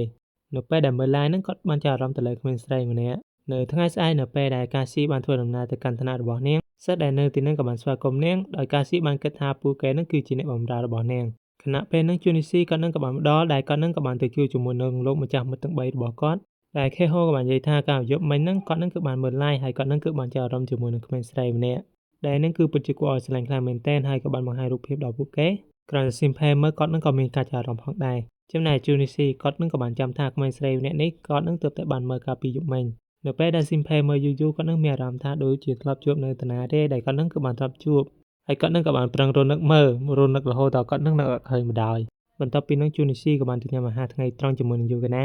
ាហើយគាត់នឹងមានការខ្មាស់អៀនខ្លាំងមែនទែនហើយគ្រាន់តែញ៉ាំអាហារហ្នឹងគាត់នឹងក៏បាននឹកសម័យឃើញថាយូកាណានឹងបានបញ្ចុកអាហារចូលមាត់គាត់នឹងឡើងស្វីតហ្មងតែនៅក្នុងរឿងពិតវិញជូនីស៊ីបានដឹងថារឿងហ្នឹងគឺមិនអាចកាត់ឡើងបាននោះឡើយដោយសារតែរ៉េនកូនឹងគឺនៅទីនោះផងដែរខណៈពេលហ្នឹងកាស៊ីក៏បានទៅដល់ហើយក៏បានសុំទោសពួកគេចំពោះការរំខាននៅក្នុងការញ៉ាំអាហារថ្ងៃត្រង់ដែលកាស៊ីគឺមានរឿងមួយចំនួនហ្នឹងចង់និយាយជាមួយនឹងជូនីស៊ីពេលហ្នឹងរ៉េនកូបាននិយាយថាកាស៊ីហ្នឹងគឺកំពុងតែមានបំណងរំខានពួកគេហើយដោយលើសម្ដីបែបហ្នឹងកាស៊ីនឹងក៏បាននិយាយថាអត់អីអញ្ចឹងពួកគេញ៉ាំទៅអញ្ចឹងហ្នឹងហ្នឹងគឺអត់រំខាននោះទេហើយកាស៊ីក៏បាននិយាយថាចាំពេលក្រោយចាំនិយាយមួយគ្នាក៏បានដែរពេលហ្នឹងរ៉េនខូក៏បានសួរទៅកាន់ជូនីស៊ីថាតើអ្នកហ្នឹងជាអ្វីនឹងគាត់ជូនីស៊ីក៏បាននិយាយថាអត់មានអីទេនៅពេលហ្នឹងរ៉េនខូមានអារម្មណ៍មិនអត់ជាមួយនឹងកាស៊ីនោះឡើយបន្ទាប់មករឿងមួយនេះក៏បានកាត់នៅពេលដែលដល់ម៉ោងពួកគេហ្នឹងចេញទៅផ្ទះវិញម្ដងដែលយូកាណាហ្នឹងបានប្រាប់ទៅកាន់ជូនីស៊ីថាថ្ងៃនេះហ្នឹងគឺអត់បានដើរជាមួយនឹងគាត់នោះទេពីព្រោះថាថ្ងៃនេះនាងហ្នឹងគឺត្រូវតែដើរលេងហ្នឹងជាមួយនឹងមិត្តភ័ក្តិរបស់នាងតែជូនីស៊ីក៏បានថាអ្វីនោះឡើយតែយូកាណាបាននិយាយលេងសើចទៅកាន់ជូនីស៊ីថាគាត់នឹងមើលទៅដូចជាឆ្កែអញ្ចឹងដោយខ្ជិលសាំញ៉ាំចាស់នាងក៏បានចាក់ចេញពីទីហ្នឹងជាមួយនឹងមិត្តភ័ក្តិរបស់នាងខណៈពេលហ្នឹងផងដែរកាស៊ីហ្នឹងក៏បានទៅនៅពីក្រោយខ្នងរបស់ជូនីស៊ីដែលនាងបាននិយាយថាថ្ងៃមិញហ្នឹងនាងគឺអត់បាននិយាយជាមួយនឹងគាត់ទេជូនីស៊ីបាននិយាយថាមែនទេហើយគាត់នឹងក៏បានសួរថាតើនាងហ្នឹងគឺត្រូវការអ្វីកាស៊ីបាននិយាយថាលោកគ្រូហ្នឹងគឺមានរបស់ខ្លះឲ្យនាងហ្នឹងទៅយកអញ្ចឹងនាងហ្នឹងគឺចង់ពឹងជូនីស៊ីហ្នឹងឲ្យទៅជួយនាងផងជូនីស៊ីក៏បាននិយាយថាអត់អីចាំគាត់នឹងទៅជួយបន្ទាប់មករឿងមួយនេះក៏បានកាត់ទៅដល់កន្លែងផ្សេងមួយទៀតតែពួកគេហ្នឹងគឺបានមកដល់ហាងមួយកន្លែងដែលកាស៊ីហ្នឹងគឺអត់បាននាំជូនីស៊ីហ្នឹងទៅយករបស់អ្វីពីគ្រូនោះទេជូនីស៊ីបានស្គាល់ថាហេតុអីក៏ពួកយើងហ្នឹងមកហាងកាហ្វេទៅវិញពេលហ្នឹងកាស៊ីក៏បានសួរទៅកាន់ជូនីស៊ីថាតើគាត់នឹងចង់បានអីតែជូនីស៊ីក៏បាននិយាយថាគាត់នឹងគឺចង់បានកាហ្វេខណៈពេលដែលគាត់កំពុងតែអង្គុយសឹកគាត់នឹងក៏បានសម័យឃើញថាកាស៊ីនឹងគឺបានដើរមកគៀនគាត់ហើយបានអង្គុយលើគាត់យកហ្មងហើយកាស៊ីនឹងថែមទាំងដិតកោរបស់ជូនីស៊ីទៀតបន្ទាប់មកជូនីស៊ីក៏បានដឹងខ្លួនវិញហើយកាស៊ីក៏បានសួរទៅកាន់ជូនីស៊ីថានាងបានឃើញគាត់នឹងស្និទ្ធស្នាលជាមួយនឹងយូកាណាខ្លាំងណាស់ហើយនាងបានសួរថាតើពួកគេទាំងពីរនាក់ហ្នឹងគឺពិតជាមានស្នេហាជាមួយនឹងគ្នាមែនដោយជូនីស៊ីគាត់នឹងក៏បាននិយាយថាគាត់នឹងក៏មិនប្រកាសដែរកាស៊ីបាននិយាយថាមនុស្សដូចជាយូកាណានឹងដូចជាមិនត្រូវគ្នាជាមួយនឹងជូនីស៊ីសោះដែលនាងបានជឿថាភាពស្ងប់ស្ងាត់របស់មនុស្សស្រីដែលមានភាពចាស់ទុំនឹងគឺស័ក្តិសមសម្រាប់ជូនីស៊ីច្រើនជាងប៉ុន្តែជូនីស៊ីគាត់នឹងក៏បាននិយាយថាយូកាណានឹងគឺមានអ្វីដែលល្អច្រើនអំពីនាងបន្ទាប់មករឿងមួយនេះក៏បានកាត់ទៅអាប៉ែស៊ីមផេម្ដងដែលគាត់គឺកំពុងតែមើល live ក្មេងស្រីដែលខេហូបានឲ្យគាត់នឹងមើលកាលពីថ្ងៃមិញហ្នឹងនៅពេលដែលគាត់មើលយូរសុកទៅដូចមានអារម្មណ៍ថាណាគេឌីក្បាលគាត់មិនទេនាងបាននិយាយថាមានកូនឆ្កែមួយហ្នឹងគឺវានឹងអត់គឺវាក៏ទុយរកម្ចាស់វាទេហើយវានឹងបានទៅស្និទ្ធស្នាលជាមួយនឹងមិត្តភ័ក្តិវាដែលចាភ្នែក4នៅពេលហ្នឹងប៉ែស៊ីមផេនឹងក៏ដឹងថាចុងយូប៉ែនេះឌីក្បាលឯងបន្ទាប់មករឿងនេះក៏បានកាត់ទៅដល់ថ្ងៃស្អែកដែលជូនីស៊ីបានទៅជួបជាមួយនឹងយូកាណានៅពេលហ្នឹងកាស៊ីក៏បានទៅតោងដៃរបស់ជូនីស៊ីហើយនាងក៏បានអរគុណទៅកាន់ជូនីស៊ីដែលម្សិលមិញនាងហ្នឹងគឺបានចេញទៅខាងក្រៅជាមួយនឹងនាងដែលបែបហ្នឹងយូកាណាហ្នឹងគឺមានអារម្មណ៍ប្រច័ណ្ឌខ្លាចដែរកាស៊ីបាននិយាយថាចាប់តាំងពីពួកគេហ្នឹងគឺបាននិយាយគ្នាតាំងពីម្សិលមិញនោះមកនាងមានអារម្មណ៍ល្អហើយនាងហ្នឹងគឺចង់និយាយជាមួយនឹងគាត់ទៀតខណៈពេលហ្នឹងអាប៉ែស៊ីមផេហ្នឹងក៏បានយកទូរស័ព្ទហ្នឹងថតទៅលើពួកគេបន្ទាប់មកលោកមិត្តទាំង3នាក់ហ្នឹងក៏បានទៅដល់កន្លែងមួយដែលអាប៉ែស៊ីមផេហ្នឹងគឺមានរឿងមួយចង់បង្ហាញឲ្យពួកគេមើលដែលកាស៊ីនិងក្មេងស្រី live stream ហ្នឹងគឺជាមនុស្សតែមួយទេដោយគាត់ហ្នឹងគឺបានយករូបភាពហ្នឹងដាក់ទន្ទឹមគ្នាដោយដាក់ទៅគឺឃើញថាវាហ្នឹងគឺដូចគ្នាយកហ្មងតែអាប៉ែស៊ីមផេហ្នឹងគឺមានផតតាំងបន្ថែមទៀតដោយបានចាក់ឲ្យពួកគេស្ដាប់ ដោយការប្រយុទ្ធមិញហ្នឹងអ្នកហ្នឹងគឺបានដៀកក្បាលពួកគេហ្នឹងចំយកហ្មងខណៈពេលហ្នឹងរៀងខក៏បានស្ដាប់ឮសំឡេងរបស់ពួកគេហើយអ្នកគឺមានការចាប់អារម្មណ៍ខ្លាំងមែនតើចំណែកនៅក្នុងថ្នាក់វិញមិត្តភ័ក្តិរបស់យូកាណាហ្នឹងក៏បានបួយូកាណាហ្នឹងទៅផ្ទះហើយយូកាណាក៏បានឃើញថាជូនីស៊ីហ្នឹងគឺកំពុងតែចាប់និយាយជាមួយនឹងកាស៊ីដោយបែបនេះនាងក៏សម្រេចចិត្តចាក់ចេញទៅផ្ទះជាមួយនឹងមិត្តភ័ក្តិរបស់នាងចំណែកជូនីស៊ីក៏បានសួរទៅកាន់កាស៊ីថាតើនៅថ្ងៃនេះហ្នឹងគ្រូហ្នឹងគឺមានអីឲ្យពួកគេជួយទៀតអត់ដែលជូនីស៊ីក៏បាននិយាយថាអត់មានទេដោយនៅថ្ងៃនេះនាងមានរឿងអ្វីមួយចង់និយាយទៅកាន់ជូនីស៊ីហើយកាស៊ីក៏បាននាំជូនីស៊ីហ្នឹងឡើងទៅលើដំបូលអគារនៅពេលដែលឡើងទៅដល់ជូនីស៊ីក៏បានសួរថាតើនាងហ្នឹងចង់និយាយអីគេហើយកាស៊ីបាននិយាយទៅកាន់ជូនីស៊ីថានាងហ្នឹងគឺពិតជាពេញចិត្តគាត់ខ្លាំងណាស់ដែលនាងហ្នឹងគឺស្រឡាញ់គាត់ហើយនាងហ្នឹងគឺចង់ចេញទៅខាងក្រៅជាមួយនឹងជូនីស៊ីហើយចង់ឲ្យជូនីស៊ីហ្នឹងគឺសំបែកជាមួយនឹងយូកាណាទៅពីព្រោះថានាងហ្នឹងគឺចង់បានជូនីស៊ីតែម្នាក់តែប៉ុណ្ណោះប៉ុន្តែនៅពេលហ្នឹងជូនីស៊ីគឺមិនអាចធ្វើអញ្ចឹងបាននោះឡើយពីព្រោះថាគាត់ហ្នឹងស្រឡាញ់យូកាណាហើយនៅពេលហ្នឹងកាស៊ីក៏បាននិយាយថាឯងនេះគឺគ្រាន់តែជាឆ្កែតែប៉ុណ្ណោះជូនីស៊ីក៏បានឆ្ងល់កាស៊ីបាននិយាយថាឯងហ្នឹងគឺជាឆ្កែរបស់ខ្ញុំមិនក៏ឯងហ្នឹងគឺមិនស្ដាប់តាមសម្ដីរបស់ខ្ញុំអញ្ចឹងនៅពេលហ្នឹងជូនីស៊ីកាន់ខ្លាំងមែនតើមិននឹកស្មានថានាងហ្នឹងចាប់ទៅគាត់នឹងជាឆ្កែសោះដោយសារតែជូនីស៊ីមិនស្ដាប់បង្គាប់របស់នាងក៏បានប្រាប់ទៅកាន់គាត់ថាកាលពីម្សិលមិញនាងគឺបានថតសកម្មភាពពេលដែលពួកគេហ្នឹងនៅក្នុងហាងកាហ្វេហើយបើសិនជារឿងនេះបានដឹងទៅដល់យូកាណាមិនដឹងថានាងហ្នឹងគិតយ៉ាងណាទេហើយជូនីស៊ីក៏បាននិយាយថាកុំធ្វើអញ្ចឹងអីកាស៊ីក៏បាននិយាយថាអញ្ចឹងក៏បានប៉ុន្តែគាត់នឹងគឺទៅសំបែកពីនាងសិនហើយបន្ទាប់ពីគាត់នឹងចាត់ការបញ្ហានឹងរួចទើបនាងនឹងលុបឯកសារនេះចោលជូនីស៊ីនៅពេលហ្នឹងគាត់គឺពិបាកសម្រេចចិត្តខ្លាំងមែនតើខណៈពេលហ្នឹងផងដែរពួកគេទាំង4នាក់ហ្នឹងក៏នៅទីហ្នឹងផងដែរដែលពួកគេហ្នឹងគឺបានធ្វើជា super hero ហ្នឹងហក់ចុះពីលើកន្លែងខ្ពស់មកដែលហក់ចុះមកដល់ក្រោមហ្នឹងគឺជាពុបចឹងដួលផ្កាប់មុខទៅនឹងអស់ហើយបន្ទាប់មករេនខក៏បានទៅចិត្តកាស៊ីហើយនាងហ្នឹងក៏បាននិយាយទៅកាន់កាស៊ីថាកាស៊ីគឺជាអ្នក live stream ពូអាសាម៉ានៅពេលដែលកាស៊ីបានលើអំពីរឿងមួយនេះនាងក៏បានប្រកល់នៅមមរេហ្នឹងដល់ជូនីស៊ីវិញពីព្រោះថានាងមិនចង់បែកធ្លាយរឿងដែលនាងហ្នឹងគឺជាអ្នក live stream នោះឡើយហើយនាងក៏បានសួរទៅកាន់លោកម្ចាស់ទាំង3នាក់នោះវិញពួកគេក៏បាននិយាយថាអីទេរឿងហ្នឹងពួកយើងនឹងរក្សាវានឹងជាការសម្ងាត់រឿងខក៏បានប្រាប់ទៅកាន់ជូនីស៊ីថានាងហ្នឹងគឺមិនចង់ឲ្យយូកាណាហ្នឹងសោកសៅនោះទេខណៈពេលហ្នឹងផងដែរយូកាណាហ្នឹងក៏បានឡើងមកដល់លើដំបូលអគារហើយពួកគេទៅពីរនាក់ហ្នឹងក៏បានធ្វើដំណើរទៅផ្ទះជាមួយនឹងគ្នាយូកាណាបានសួរទៅកាន់គាត់ថាតើគាត់ហ្នឹងបានធ្វើអ្វីខ្លះជាមួយនឹងកាស៊ីតែជូនីស៊ីបាននិយាយថាគាត់តែនិយាយគ្នាអីទុយតែប៉ុណ្្នឹងឯងហើយយូកាណាបាននិយាយថាតែជូនីស៊ីហ្នឹងពេញចិត្តនឹងនាងមែនដែលយូកាណាហ្នឹងគឺមិនបារម្ភពីអ្វីទាំងអស់នៅក្នុងភាពបន្ទាប់ហ្នឹងជូនីស៊ីគាត់ហ្នឹងក៏បានស្មៃឃើញយូកាណាហ្នឹងមកដេកជាមួយនឹងគាត់ហើយគាត់ហ្នឹងក៏បានយកដៃទៅច្របាច់អូប៉ៃរបស់នាងតែនៅពេលដែលគាត់ភ្ញាក់ឡើងគាត់ហ្នឹងក៏ឃើញថាអូប៉ៃអីក៏ធំម៉េះហើយគាត់ក៏ឆ្ងល់ថាតើណាគេហ្នឹងនៅចំពោះមុខគាត់តើនាងហ្នឹងគឺជាណាគេហើយនាងក៏បាននិយាយថាតើគាត់ហ្នឹងអត់ស្គាល់នាងទេហើយនាងហ្នឹងក៏បានបើកបង្អួចដើម្បីឲ្យបន្លឺហ្នឹងចូលមកខាងក្នុងប៉ុន្តែជូនីស៊ីនៅតែឆ្ងល់ថាតើនាងហ្នឹងគឺជាណាគេដោយមិនស្គាល់ថានាងហ្នឹងគឺជាណាគេនាងក៏បានប្រាប់ថានាងហ្នឹងគឺជាណៃណៃនឹងឯងចំលើណៃណៃស្អាតលើនេះតែងខ្លួនឡើងពេញកំមបាត់បន្ទាប់មកពួកគេទាំងពីរនាក់ហ្នឹងក៏បានធ្វើដំណើរទៅកាន់សាលារៀនហើយណៃណៃហ្នឹងគឺបានអបដៃជូនីស៊ីហ្នឹងឡើងពេញណែនហ្មងជូនីស៊ីបានគិតថាបើសិនជាយូកាណាបានខេបែបនេះនាងប្រហែលជាគិតយល់ច្រឡំហើយនៅពេលហ្នឹងលោកម្ចាស់មិត្តរបស់ជូនីស៊ីក៏បានមកដល់ដែលមីនូរូបានចាប់អារម្មណ៍ទៅលើណែណែហើយក៏បានសួរថាតើនាងហ្នឹងគឺជាកូនណាគេហើយនាងក៏បាននិយាយថានាងគឺមានឈ្មោះថាណែណែដែលនាងហ្នឹងគឺជាមិត្តភក្តិរបស់ជូនីស៊ីពេលហ្នឹងមីនូរូគាត់ហ្នឹងក៏បាននិយាយថាមិនគាត់ស្មានថានាងហ្នឹងគឺជាកូនក្មេងតើតាមពិតនាងគឺជាមនុស្សចាស់តែខ្លួនឡើងកទឿនៅពេលហ្នឹងស៊ីមផេគាត់ហ្នឹងក៏បាននិយាយទៅកាន់ជូនីស៊ីថាគាត់ហ្នឹងគឺពិតជាចំណែកនឹងជូនីស៊ីខ្លាំងមែនទែនតែជូនីស៊ីហ្នឹងមានមិត្តស្អាតហើយថែមទាំងអូប៉ៃធំទៀតយ៉ាងហើយណាស់ក៏ជូនីស៊ីហ្នឹងគួរតែណែនាំឲ្យពួកគេហ្នឹងបានស្គាល់ខ្លះជូនីស៊ីបាននិយាយថាហ្នឹងគ្រាន់តែជាមិត្តចាស់សោះហ្នឹងណាហើយណែនាងក៏បានអបដៃរបស់ជូនីស៊ីឡើងណែនយកហ្មងតែធ្វើឲ្យប៉ែពីរនាក់នោះគឺបានមើលហុលឡើងចេញឈាមតាមច្រមុះអស់ហើយតែឃើញថាហ៊ានតែមើលទៀតហ្នឹងគាត់នឹងដឹងតែងាប់ហើយពួកគេទាំងពីរនាក់ហ្នឹងក៏បានរត់ចាក់ចេញពីទីហ្នឹងទៅបន្ទាប់មកកាស៊ីក៏បានធ្វើដំណើរទៅកាន់ទូលរបស់គាត់ខណៈពេលហ្នឹងគាត់នឹងក៏បានជួបជាមួយនឹងកាស៊ីដែលកាស៊ីហ្នឹងគឺបានអរគុណទៅកាន់ជូនីស៊ីដែលជូនីស៊ីបានប្រាប់រឿងពីថ្ងៃមុនហ្នឹងដល់ណាគេម្នាក់រឿងដែលកាស៊ីនាំជូនីស៊ីឡើងលើដំបូលសាលារៀន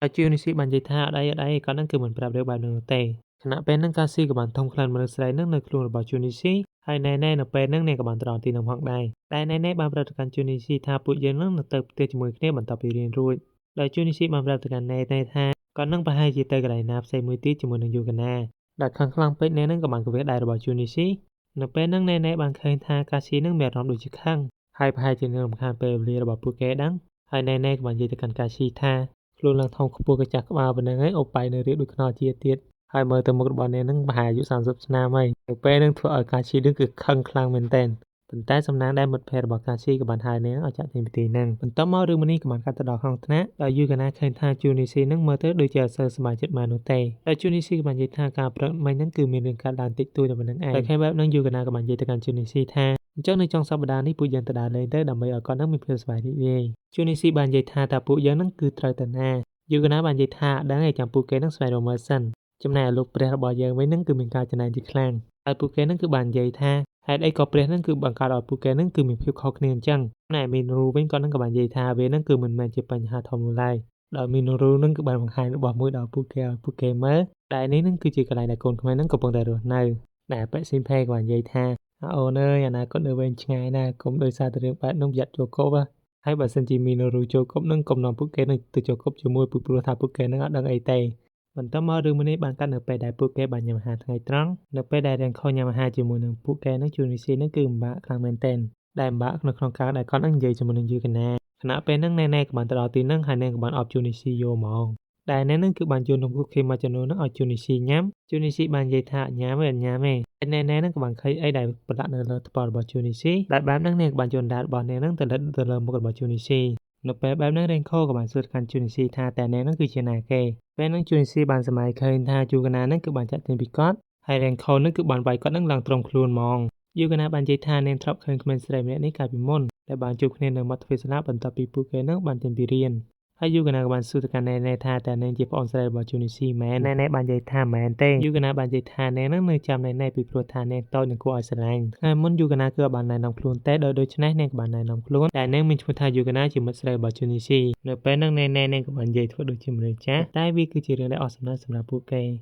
ណែដែលឃើញថាมันអាចប្រជែងជាមួយនឹងយូកណាបាននាងក៏បានឲ្យយូកណានឹងរត់ជង្គង់ចោះសិនមកបន្ទាប់មកពួកគេទាំងពីរហ្នឹងក៏បានយកអូប៉ៃហ្នឹងទៅវាស់វែងគ្នាដែលយូកណាគឺមានការសប្បាយចិត្តជាខ្លាំងហើយក៏បានហៅរ៉េងខូនឹងទៅវាស់វែងជាមួយដែរចំណែកជូនីស៊ីវិញគឺគៀងយកមកមិនដឹងថាពួកគេធ្វើអីនេះខណៈពេលហ្នឹងណែគឺអត់សូវសប្បាយចិត្តបាននោះទេមិញនាងគឺចង់ដឹងថាតើអូប៉ៃណាគេធំជាងគេតែពួកគេបែរជាយកអូប៉ៃដែលធំជាងគេរបស់នាងនេះទៅលេងសើចទៅវិញបន្ទាប់មកណែក៏បាននិយាយទៅកាន់យូកណាថាជូនីស៊ីនឹងគឺមិនសមមានមិត្តស្រីនោះទេយូកណាក៏បាននិយាយថាហេតុអីក៏ជូនីស៊ីនឹងមិនអាចមានមិត្តស្រីណែក៏បាននិយាយថាដោយសារតែនាងគឺបានស្គាល់គាត់ហើយពួកគេនឹងគឺបានស្គាល់គ្នានឹងតាំងពីក្មេងម៉េចយូកណាក៏បាននិយាយថាវានឹងគឺមិនមែនជាហេតុផលសម្រាប់រឿងមួយនឹងនោះឡើយដោយណែដឹងថាខ្លួនឯងនិយាយមិនឈ្នះគេនាងក៏បានចាក់ចេញពីទីហ្នឹងហើយរឿងនេះក៏បានកាត់នៅពេលយប់ខណៈពេលដែលជូនីស៊ីកំពុងតែដេកនៅពេលហ្នឹងក៏មានអ្វីមួយគឺបានវាចូលទៅក្នុងភួយរបស់គាត់ហើយជូនីស៊ីក៏បានសួរទៅកាន់ណែថាតើនាងធ្វើអីគេនៅពេលហ្នឹងគាត់នឹងក៏បានចាប់អារម្មណ៍ឃើញថាណែហ្នឹងគឺស្លាប់យកហ្មងហើយកន្លែងហ្នឹងផងដែរណែគឺបានយកដៃរបស់ជូនីស៊ីហ្នឹងទៅប៉ះលើអូប៉ៃរបស់នាងយកហ្មងហើយនាងបានប្រាប់ទៅកាន់ជូនីស៊ីថានេះគឺជារឿងតែមួយគត់ដែលអាចធ្វើឲ្យជូនីស៊ីហ្នឹងគឺស្រឡាញ់នាងបាននៅពេលហ្នឹងជូនីស៊ីគាត់នឹងចង់ងើបឡើងប៉ុន្តែអូប៉ៃរបស់នាងហ្នឹងគឺបានហាមឃាត់គាត់ជាប់ហើយណែក៏បាននិយាយទៅកាន់ជូនីស៊ីថានាងហ្នឹងគឺចង់បានកូនមួយចឹងនាងចង់ឲ្យជូនីស៊ីហ្នឹងគឺជួយបង្កើតវាមកផងនៅគណៈពេលហ្នឹងជូនីស៊ីគឺខ្លាំងមែនតើហើយនៅពេលហ្នឹងគាត់ក៏បានសម័យឃើញថាវីរៈបុរសព្រហ្មចារារបស់គាត់ហ្នឹងគឺចង់អស់ស៊ីននៅតែហ្នឹងហើយប៉ុន្តែវីរៈបុរសអាសដែលជាវីរៈបុរសចង់អស់ស៊ីនជាមួយនឹងយូកណាហ្នឹងក៏បានមកដល់ទីហ្នឹងដែលបានប្រាប់ទៅកាន់វីរៈបុរសព្រហ្មចារានឹងថាកុំធ្វើអញ្ចឹងអីពីព្រោះថាវានឹងគឺជាក្មេងស្រីទេហើយព្រហ្មចារានឹងទុកឲ្យទៅយូកណាម្នាក់ទៅបានហើយដោយសារតែនិយាយគ្នាមិនស្ដាប់នឹងវីរៈបុរសអាសនឹងក៏បានចាត់ការទៅលើវីរៈបុរសព្រហ្មចារានឹងទៅបន្ទាប់មកជូនីស៊ីក៏បានប្រាប់ទៅកាន់ណែថាពួកគេនឹងគឺមិនអាចធ្វើអញ្ចឹងបាននោះឡើយព្រោះថាគាត់នឹងគឺមិនចង់ប្រើអារម្មណ៍របស់នាងនឹងមកកំចាត់នៅព្រហ្មចារារបស់គាត់នោះទេណែបាននិយាយថានាងគឺមិនខ្វល់នោះទេនាងគឺចង់ខ្លាចទៅជាមនុស្សដំបងរបស់ជូនីស៊ីបាននិយាយថាអត់ការទេគាត់នឹងគឺមិនចង់ឃើញយូកណានឹងសោកសៅនោះទេណែនៅពេលហ្នឹងនាងក៏បានយំហើយកាលពីក្មេងហ្នឹងជូនីស៊ីហ្នឹងគឺធ្លាប់បានសន្យាជាមួយនឹងនាងថាពួកគេនឹងរៀបការជាមួយនឹងគ្នានៅពេលដែលពួកគេនឹងធំឡើងហើយការសន្យានឹងមកដល់ឡើយហ្នឹងគឺគ្រាន់តែជាសេចក្តីអត់ប្រយោជន៍តែប៉ុណ្ណោះនាងអត់បាននិយាយអីច្រើនទេហើយនាងក៏បានដើរចាក់ចេញពីទីហ្នឹងទៅនៅថ្ងៃស្អែកក៏បានមកដល់ជូនីស៊ីហ្នឹងក៏បានជួបជាមួយនឹងយូកណាហើយនាងហ្នឹងក៏បានយកក្បាលរបស់គាត់ហ្នឹងទៅអប់ជាមួយនឹងអូប៉ៃរបស់នាងយកហ្មងណែក៏បានទៅដល់ទីហ្នឹងផងដែរហើយនាងក៏បានអប់ទៅកាន់ជូនីស៊ីហើយកន្លែងហ្នឹងលក្ខណៈថាពួកគេនឹងស្និទ្ធស្នាលគ្នាដូចជាបងប្អូនអញ្ចឹងនៅក្នុងភាពបន្ទាប់លោកព្រះទាំង3ហ្នឹងគឺមានអ្វីចង់បង្ហាញដល់ជូនីស៊ីដែលស៊ីមផេបាននិយាយថាពួកគេហ្នឹងគឺមានល្បែងមួយដែលមានឈ្មោះថា King Game ហើយល្បែងមួយហ្នឹងគឺវាមានប្រយោជន៍ហើយវាហ្នឹងគឺចំណេញច្រើនទៀតអាហ្គេមមួយនេះបើសិនជាមានមនុស្សកាន់តែច្រើនគឺកាន់តែល្អស៊ីមផេហ្នឹងគឺបានប្រាប់ទៅកាន់ជូនីស៊ីថាឲ្យយូកណាហ្នឹងបង្រួបមិត្តភក្តិរបស់នាងហើយជាមួយនឹងពួកគេហ្នឹងទៅកាន់ផ្ទះរបស់នាងទៅពួកគេហ្នឹងគឺអាចរៀបចំល្បែងមួយហ្នឹងបានដោយជូនីស៊ីបាននិយាយថាអីចាំរឿងហ្នឹងគាត់ហ្នឹងគឺចំណេញចាត់ការបន្ទាប់មកនៅពេលមកអាហារថ្ងៃត្រង់ជូនីស៊ីហ្នឹងគឺកំពុងតែញ៉ាំអាហារជាមួយនឹងយូកណាដែលជូនីស៊ីក៏ដឹងថាត្រូវនិយាយមិនទៅកាន់យូកណានោះឡើយហើយដែលសារតែការគិតហ្នឹងគាត់ហ្នឹងគឺមិនដឹងថាយូកណាគឺកំពុងតែនិយាយអីទៅលើគាត់នោះទេដែលយូកណាបានសួរតាមជូនីស៊ីថាតើគាត់ហ្នឹងអត់បានស្ដាប់នាងនិយាយទេយូកណាបាននិយាយថាវាហ្នឹងគឺវិស្ម័យការរដូវក្តៅដែលយូកណាបាននិយាយថាពួកយើងហ្នឹងគួរតែទៅដើរដីនៅកន្លែងណាមួយនៅពេលសម្រាកដោយលើបែបហ្នឹងជូនីស៊ីក៏បាននិយាយទៅកាន់យូកណាថា គាត់នឹងគឺរីករាយណាស់នៅពេលដែលគាត់នឹងគឺបានទៅណាជាមួយនឹងយូកាណាហើយកន្លែងណាក៏បានដែរដែលនាងចង់ទៅគាត់នឹងទៅជាមួយបន្ទាប់មកយូនីស៊ីគាត់ក៏បាននឹកឃើញអំពីគំនិតរបស់គាត់ហើយគាត់នឹងក៏បាននិយាយទៅកាន់យូកាណាថាតើនៅថ្ងៃនេះបន្ទាប់ពីចេញពីរៀនហ្នឹងតើគាត់អាចទៅផ្ទះរបស់នាងបានអត់យូនីស៊ីឃើញថាយូកាណាហ្នឹងគឺទម្លាក់ទឹកមុខចុះយូនីស៊ីក៏បាននិយាយទៅកាន់យូកាណាថាបើសិនជាថ្ងៃនេះនាងរវល់ចឹងមិនបាច់ទេចាំថ្ងៃក្រោយក៏បានដែរយូកាណាក៏បាននិយាយថាអីថ្ងៃនេះបានតើយូនីស៊ីបាននិយាយថាអញ្ចឹងជួយអញ្ជើញរៀងខុសនឹងណែជាមួយនឹងមិត្តភ័ក្តិរបស់គាត់ផ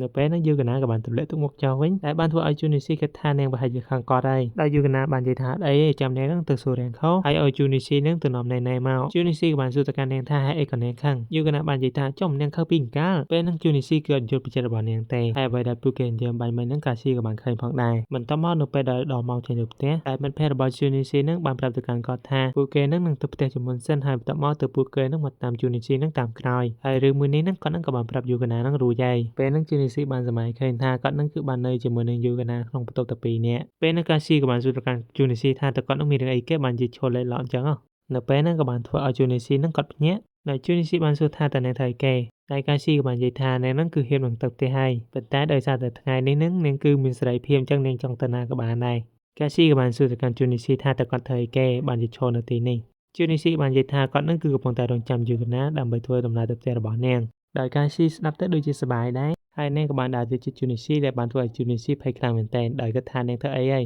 ដោយភ័យបែបហ្នឹងយូនីស៊ីបានសួរទៅកាន់នាងថាតើនាងចង់ទៅជាមួយនឹងពួកគេអត់កាស៊ីបាននិយាយថាបើសិនជាយូនីស៊ីទទួលអញ្ចឹងនាងទៅក៏បានដែរអញ្ចឹងប៉ុន្តែនាងទៅផ្ទះជាមុនសិនហើយគាត់នឹងចាំផ្ញើ location ឲ្យនាងមើលមកបន្ទាប់មកយូកាណាក៏បានមកដល់យូនីស៊ីបាននិយាយថាគាត់នឹងគឺទៅតែអញ្ជើញកាស៊ីទៅជាមួយដែរយូកាណាបាននិយាយថាមនុស្សកាន់ចត្រាងកាន់តែសប្បាយអញ្ចឹងវានឹងគឺមិនអីនោះទេបន្ទាប់មកនៅពេលដែលយូនីស៊ីកំពុងតែអង្គុយនៅខាងក្រៅបន្ទប់របស់នាងយូនីស៊ីបានសម័យឃើញថាយូកាណានឹងគឺបានហៅគាត់នឹងឲ្យទៅនៅក្នុងបន្ទប់តែ2នាក់ដែលមិនចង់ចាំយូនីស៊ីនឹងបំរុងនឹងបើកទ្វារចូលណាប៉ុន្តែយូកាណាក៏បានបើកទ្វាររួចហើយក៏បានហៅឲ្យយូនីស៊ីនឹងចូលមកខាងក្នុងមកដែលអំបញ្ញមិញហ្នឹងនាងគឺកំពុងតែរៀបចំបន្ទប់របស់នាងខណៈពេលហ្នឹងយូនីស៊ីឃើញថាយូកាណាហ្នឹងគឺស្លៀកពាក់ខ្លីហើយសម្លឹងមើលអូប៉ែរបស់នាងទៀតមកឡើងក្រហមតែតយូកាណាបានសួរទៅកាន់យូនីស៊ីថាតើគាត់កំពុងតែមើលអូប៉ែរបស់នាងមែនយូនីស៊ីក៏បាននិយាយថាអត់ទេនៅពេលហ្នឹងយូកាណាក៏បានសួរទៅកាន់យូនីស៊ីថាតើគាត់នឹងចូលចិត្តអូប៉ែរបស់នាងខ្លាំងមែនចំកន្លែងហ្នឹងទូអង្គស្រីហ្នឹងដូចធ្វើស៊ីផ្លូវចិត្តយូនីស៊ីខ្លាំងណាស់ហើយធ្វើស៊ីទាំងផ្លូវចិត្តអ្នកមើលទៀតនេះបន្ទាប់មកយូនីស៊ីក៏បានបដូរប្រធានបទដែលបានសួរថាតើឪពុកម្ដាយរបស់នាងហ្នឹងគឺនៅណាយូកាណាក៏បានខ្សឹបដាក់ទៅជារបស់គាត់ដែលបានប្រាប់ថាពួកគេហ្នឹងគឺអត់នៅនេះទេហើយកន្លែងហ្នឹងផងដែរយូកាណាហ្នឹងដូចមានបំណងចង់ស៊ីព្រំចារារបស់យូនីស៊ីមិនទេហើយកន្លែងហ្នឹងប៊ីនឹងពួកគេបានស៊ីព្រំចារាហើយណារ៉េនខូហ្នឹងក៏បានធ្វើដំណើរចូលមកខាងក្នុងដែលបានធ្វើឲ្យពួកគេហ្នឹងគឺដាច់យកហ្មងយូកាណាក៏បានសួរទៅកាន់រ៉េនខូថាហេតុអីក៏នាងអាចចូលមកខាងក្នុងនេះបានរ៉េនខូក៏បាននិយាយថាដោយសារតែនាងហ្នឹងគឺមានសោតសគូអញ្ចឹងគឺចូលបានហើយហើយរ៉េនខូក៏បានសួរថាតើពួកគេទាំងពីរនាក់នេះកំពុងធ្វើអីគេមិញយូកាណាបាននិយាយថាមានអីទេគ្រាន់តែនិយាយគ្នាលេងហ្នឹងណាពេលហ្នឹងណែក៏បានទៅអោបដៃរបស់យូនីស៊ីតែនាងបានប្រាប់ទៅគាត់ថាគាត់នឹងគឺអាចប៉ះអូប៉ែរបស់នាងហ្នឹងក៏បានគ្រប់ពេលដោយឃើញបែបហ្នឹងកាស៊ីក៏បានទៅធាក់គាត់នឹងចំកណ្ដាលមុខទៅនៅពេលហ្នឹងរ៉េនខូក៏បានសួរទៅកាន់កាស៊ីថាតើនាងមកធ្វើអីនៅទីនេះកាស៊ីបាននិយាយថានាងគឺគ្រាន់តែទៅលេងទៅមិត្តភ័ក្តិមកស្ទើរក្រោយមកលោកមិត្តព្រះទាំង3ក៏បានមកដល់ទីហ្នឹងដែលស៊ីមផេហ្នឹងគឺបានតុបតែងខ្លួនហ្នឹងដូចជាគិរីតោដែលអ្នកនរតបមើលរឿងហ្នឹងប្រហែលជាស្គាល់ហើយបន្ទាប់មកពួកគេហ្នឹងក៏បានទៅអង្គុយជុំតុគ្នាតែយូនីស៊ីក៏បានណែនាំឈ្មោះរបស់មិត្តភ័ក្តិគាត់ដែលមានដូចជាស៊ីមផេខេហូនិងមីណូរូរ៉េនខូក៏បានសួរថាតើពួកយើងនឹងត្រូវធ្វើអីនៅពេលដែលពួកយើងនឹងមកជួបជុំគ្នាអញ្ចឹងស៊ីមផេក៏បាននិយាយថាគាត់នឹងគឺមានហ្គេមមួយចង់ឲ្យពួកគេនឹងលេងដែលមនុស្សប្រុសលេងក៏បានស្រីក៏លេងបានដែរដោយស៊ីមផេគឺបានយកចង្កឹះមួយចេញមកហើយក៏បានប្រាប់ទៅកាន់ពួកគេថាហ្គេមនេះគឺមានឈ្មោះថា King Game ហើយអ្នកដែលចាប់បានចង្កឹះដែលមានឈ្មោះថា King Game នឹងអាចបញ្ជាអ្នកដែលមានលេខនៅក្នុងចង្កឹះនីមួយៗនឹងឲ្យធ្វើអ្វីក៏បានដែរដោយឃើញថាហ្គេមមួយនឹងស្ដាប់ទៅដូចជាមានការចាប់អារម្មណ៍ជាខ្លាំងពួកគេនឹងក៏បានយកព្រមលេងទៅហើយការចាប់ផ្ដើមមុនដំបូងនឹងអ្នកដែលចាប់បាន King Game នឹងគឺ KO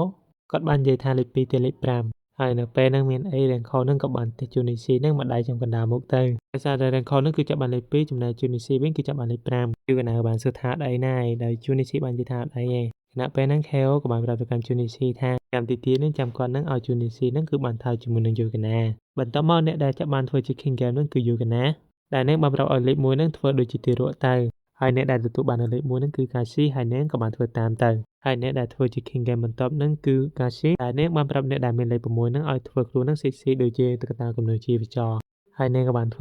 ឡើងអាប៉ែ2នាក់នោះមើលឡើងចំហភ្នែកឡើយបន្ទាប់មកពួកគេទាំងអស់គ្នាហ្នឹងគឺបានលេងហ្គេមមួយហ្នឹងលេងយ៉ាងសប្បាយរីករាយខ្លាំងមែនទែនមកទទួលក្រោយមក Keho ក៏បានប្រាប់ទៅកាន់ Junichi ថាលើកនេះគាត់នឹងធ្វើឲ្យខ្លួនឯងហ្នឹងកើតទៅជា King Game ម្ដងដោយគាត់នឹងគឺបានរៀបចង្កឹះដោយសារតែគាត់នឹងគឺលេងហ្គេមនេះស្ទើរអញ្ចឹងគាត់ដឹងថាមួយណាគឺជា King Game ហើយគាត់នឹងក៏បានប្រាប់ឲ្យ Junichi ហ្នឹងគឺត្រៀមទៅថើបយូកាណាហើយទៅ បន្ទាប់មកនៅពេលដែល Simpe បានក្លាយទៅជាស្ដេចហើយគាត់នឹងក៏បានប្រាប់ទៅកាន់ពួកគេថាម្នាក់ថាបស្ដាប់3ថាបពីដើមអណ្ដាតហើយក៏បានរកឲ្យលេខ1លេខ2និងលេខ3ហ្នឹងគឺងើបឡើងមកប៉ុន្តែពួកទាំងអស់ហ្នឹងគឺមិនស្រីណាគឺប្រុសគ្នាឯងយកហ្មងនៅពេលអំបែងមិញហ្នឹង Junichi ហ្នឹងគឺបានលួចដូចចកើដោយសារតែគាត់ហ្នឹងគឺមិនចង់ឲ្យពួកបរិសុទ្ធប្រុសទាំងអស់នេះហ្នឹងគឺបានទទួលនៅស្នាមថើបនោះទេអានេះលក្ខណៈមិត្តថាមានទុករួមទុកមានសុខរត់ចោលនេះនៅទៅនឹងមានអីទៀតពួកគេហ្នឹងក៏ស្រែកចិត្តថើបគ្នាទាំងបខំចិត្តយកហ្មងទៅតែ Junichi ហ្នឹងគឺបានថើបជាមួយនឹង Heiho ហើយ Simpe ហ្នឹងគឺបានថើបជាមួយនឹង Minoru ហើយរឿងដែលជួបជុំគ្នានៅទីហ្នឹងពួកគេគឺសប្បាយចិត្តខ្លាំងមែនតើនៅពេលហ្នឹង Yukana ក៏បានអរគុណទៅកាន់ Junichi ដែលបានជួយសង្គ្រោះពួកគេបន្ទាប់មកពួកគេក៏បាននិយាយអំពីវិសម័យកាលដែលក្តៅថាតើពួកគេហ្នឹងទៅណា Renko បាននិយាយថាពួកយើងហ្នឹងគួរតែទៅឆ្នេរទៅដោយលើបែបហ្នឹងពួកគេហ្នឹងក៏បានយល់ព្រមទៅថាពួកគេហ្នឹងនឹងទៅឆ្នេរប៉ុន្តែពួកគេហ្នឹងគឺអត់ទាន់មានលុយហ្នឹងនៅក្នុងការធ្វើដំណើរទៅទេដូច្នេះហើយពួកគេហ្នឹងក៏សម្រេចចិត្តថាពួកគេនឹងទៅរកលុយដើម្បីធ្វើដំណើរទៅកាន់ឆ្នេរនៅវិសម័យកាលរដូវក្តៅមកយើងកម្មដល់ភាគទី7វិញម្ដងពួកគេទៅ4នាក់ហ្នឹងគឺកំពុងតែនិយាយគ្នាដែលពួកគេហ្នឹងគឺដឹងថាត្រូវធ្វើការនៅកន្លែងណាឡើយតែអបិភ័យ4ក៏បាននិយាយថាគាត់ហ្នឹងគឺមានការងារសម្រាប់ឲ្យពួកគេហ្នឹងធ្វើដែរគាត់ហ្នឹងក៏បានយកទូរស័ព្ទចេញមកដែលការងាររបស់ KO ហើយនឹងអបិភ័យ4ហ្នឹងគាត់នឹងទៅធ្វើជាអ្នករៀបចំសភៅអីអញ្ចឹងទៅហើយចំណែកឯអបិកថតវិញគឺទៅធ្វើការជាអ្នកមើលថែក្មេងហើយចំណែកឯតួឯកប្រុសរបស់យើងវិញហ្នឹងនឹងទៅធ្វើជាអ្នកផ្នែកខាងផ្ទះបាយហើយបន្ទាប់ពីនិយាយគ្នារួមពួកគេទាំងអស់គ្នាហ្នឹងក៏បាននាំគ្នាចេញទៅធ្វើការអញ្ចឹងទៅហើយយើងក៏លេចមកមើលអបិផ្នែក4ហើយនឹងគេវិញម្ដងគ្រាន់តែពួកគេធ្វើការថ្ងៃដំបូងសងពួកគេខន់ចង់បាក់កហើយ Junichi វិញគាត់ក៏បានទៅធ្វើការនៅហាងកាហ្វេមួយកន្លែងហើយពេលដែលចូលទៅដល់ហ្នឹងក៏បានជួបជាមួយនឹងអ្នកស្គាល់គ្នាអញ្ចឹងទៅហើយពួកគេទៅ4នាក់ហ្នឹងក៏មកធ្វើការនៅកន្លែងហ្នឹងផងដែរហើយ Yukana នាងក៏បានសួរថាតើគាត់ហ្នឹងមកទីនេះធ្វើអីហើយគាត់នឹងក៏បាននិយាយថាគាត់នឹងមកធ្វើការនៅផ្នែកផ្ទះបាយហើយគណៈពេលផងដែរក៏មានអ្នកគ្រប់គ្រងបានដើរមកកាន់ទីនោះដែលគាត់ម្ដងហ្នឹងចេះឆ្ងោកលើឆ្ងោកក្រោមចឹងទៅហើយគាត់នឹងក៏បានសួរទៅកាន់ Junichi ថាតើឯងមកធ្វើការថ្ងៃនេះមែនហើយ Junichi ក៏បាននិយាយថាបាទហើយបន្តមកពួកគេទៅ4នាក់ហ្នឹងក៏នាំគ្នាធ្វើការចឹងទៅហើយពេលនោះផងដែរក៏មានបរិមម្នាក់បានធ្វើឲ្យទឹកលើតុហ្នឹងក៏ពុបហើយRenkoនឹងក៏បានយកកណ្ដាលរបស់នាងទៅជូតលើតុហ្នឹងទៅហើយពេលហ្នឹងពេលគេកំពុងទៅជូតហ្នឹងក៏ទៅឆ្ងោអញ្ចឹងឯងហើយគាត់ហ្នឹងគឺចង់ឲ្យនាងបំពេញសេវាកម្មផ្លូវភេទរបស់គាត់តែនាងក៏បាននិយាយថានាងគឺឲ្យបំពេញសេវាកម្មផ្លូវភេទអញ្ចឹងទេហើយនាងក៏បានធាក់ពីបើចឹងអញ្ចឹងទៅហើយបន្តមកយើងក៏រត់លេខមកមើលអបិភ័យ4ហើយនឹងគេអូម្ដងអបិភ័យ4គាត់គឺប្រជាធ្វើការលឿនឡាហើយថែមទាំងលួយទៀតដែលគាត់នឹងក៏បានរៀបចំសភៅប្រឡំលោកយ៉ាងពិសេសសម្រាប់ភ្ញៀវហើយបន្តមកយើងក៏ទៅដល់កន្លែងមួយទៀតJunichiគាត់ក៏បានដើរចូលទៅក្នុងបន្ទប់ហើយពេលដែលចូលទៅក្នុងបន្ទប់ហ្នឹងគាត់ក៏ដឹងថា Kashi នឹងគឺបានផ្លាស់ប្ដូរសម្លៀកបំពាក់នៅក្នុងហ្នឹងឯងហើយគាត់ក៏ត្រូវមកកាភ្លៀងទៀតអញ្ចឹងទៅហើយបន្តមក Yukana នឹងក៏បានសួរទៅកាន់ Junichi ថាតើគាត់នឹងមើល Kashi ផ្លាស់ប្ដូរសម្លៀកបំពាក់មែនហើយគាត់ក៏បាននិយាយថាមែនទេគាត់នឹងគឺបានព្យាយាមមើលនាងផ្លាស់ប្ដូរសម្លៀកបំពាក់ទេអាហ្នឹងគ្រាន់តែជារឿងចៃដន្យទេហើយថ្ងៃទី20មុនពេលវិសម័យកាលរដូវក្តៅម្ដង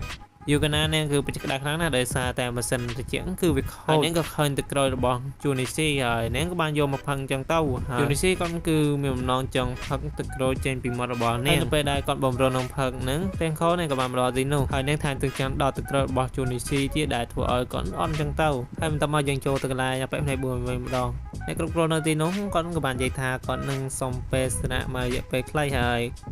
អបិផ្នែក4នឹងធ្វើជាអ្នកគ្រប់គ្រងបន្តនៅទីនេះអបិផ្នែក4ក៏បាននិយាយថាគាត់នឹងលក់សភៅប្លង់លោកនេះធ្វើដងហើយនៅខ្លះទៅជាអ្នកលក់លេខ1ហើយបន្ទាប់មកពួកគេទាំងអស់គ្នាហ្នឹងក៏នាំគ្នាធ្វើការពីមួយថ្ងៃអញ្ចឹងទៅហើយបន្ទាប់មកដល់ថ្ងៃទី24ដែលនៅសល់តែ6ថ្ងៃទៀតទេដែលពួកគេនឹងទៅលេងឆ្នេរហើយនៅក្នុងយប់នោះផងដែរអ្នកគ្រប់គ្រងនៅក្នុងហាងកាហ្វេគាត់នឹងក៏បានរៀបចំសម្លៀកបំពាក់ហើយនៅសភៅប្លង់លោកបន្ទាប់មកយើងកាន់មកដល់ថ្ងៃទី25នៅសល់តែ5ថ្ងៃ Yukana នេះក៏បានសួរទៅកាន់ Junichi ថានាងគឺបានស្លៀកសម្លៀកបំពាក់ហើយនាងគឺដឹងថានាងគួរតែអានសភៅប្លង់លោកមួយណាទេហើយនៅគណៈពេលនោះផងដែរពួកគេទៅ3នាក់នោះក៏បានមកដល់ទីនោះហើយនៅគណៈពេលនោះផងដែរ Kashi នឹងក៏បានយកសភៅលើតុមកមើលហើយនាងក៏បានអានសភៅនោះពេលដែលអានទៅនាងគឺមានអារម្មណ៍ថាវាគឺដូចជាអាក្រក់ហើយនាងក៏បានចេញពីទីនោះទៅហើយនៅពេលនោះផងដែរនាងក៏បានយកសភៅនោះមកមើលដែរពេលដែលនាងអានហ្នឹងគឺពិតជាចូលទូខ្លាំងមែនតើហើយទាំងខនាងដូចជាឃើញតំណងហើយនាងក៏យកមកមើលដែរទៅហើយថែមទាំងបន្ថែមបោយទៀតហើយ Yukana ឃើញថាពួកគេទាំងពីរនាក់ហ្នឹងអានទៅតំណងហើយនាងក៏បានយកសភៅនោះមកមើលពេលដែលនាងអានហ្នឹងនាងអានរហូតដល់យំហើយ Junichi ក៏បាននិយាយថាឲ្យឈប់អាននៅ រឿងបែបហ្នឹងចឹងទៅហើយពេលនោះផងដែរពេលគ្រប់គ្រងគាត់ក៏បានមកដល់ទីនោះហ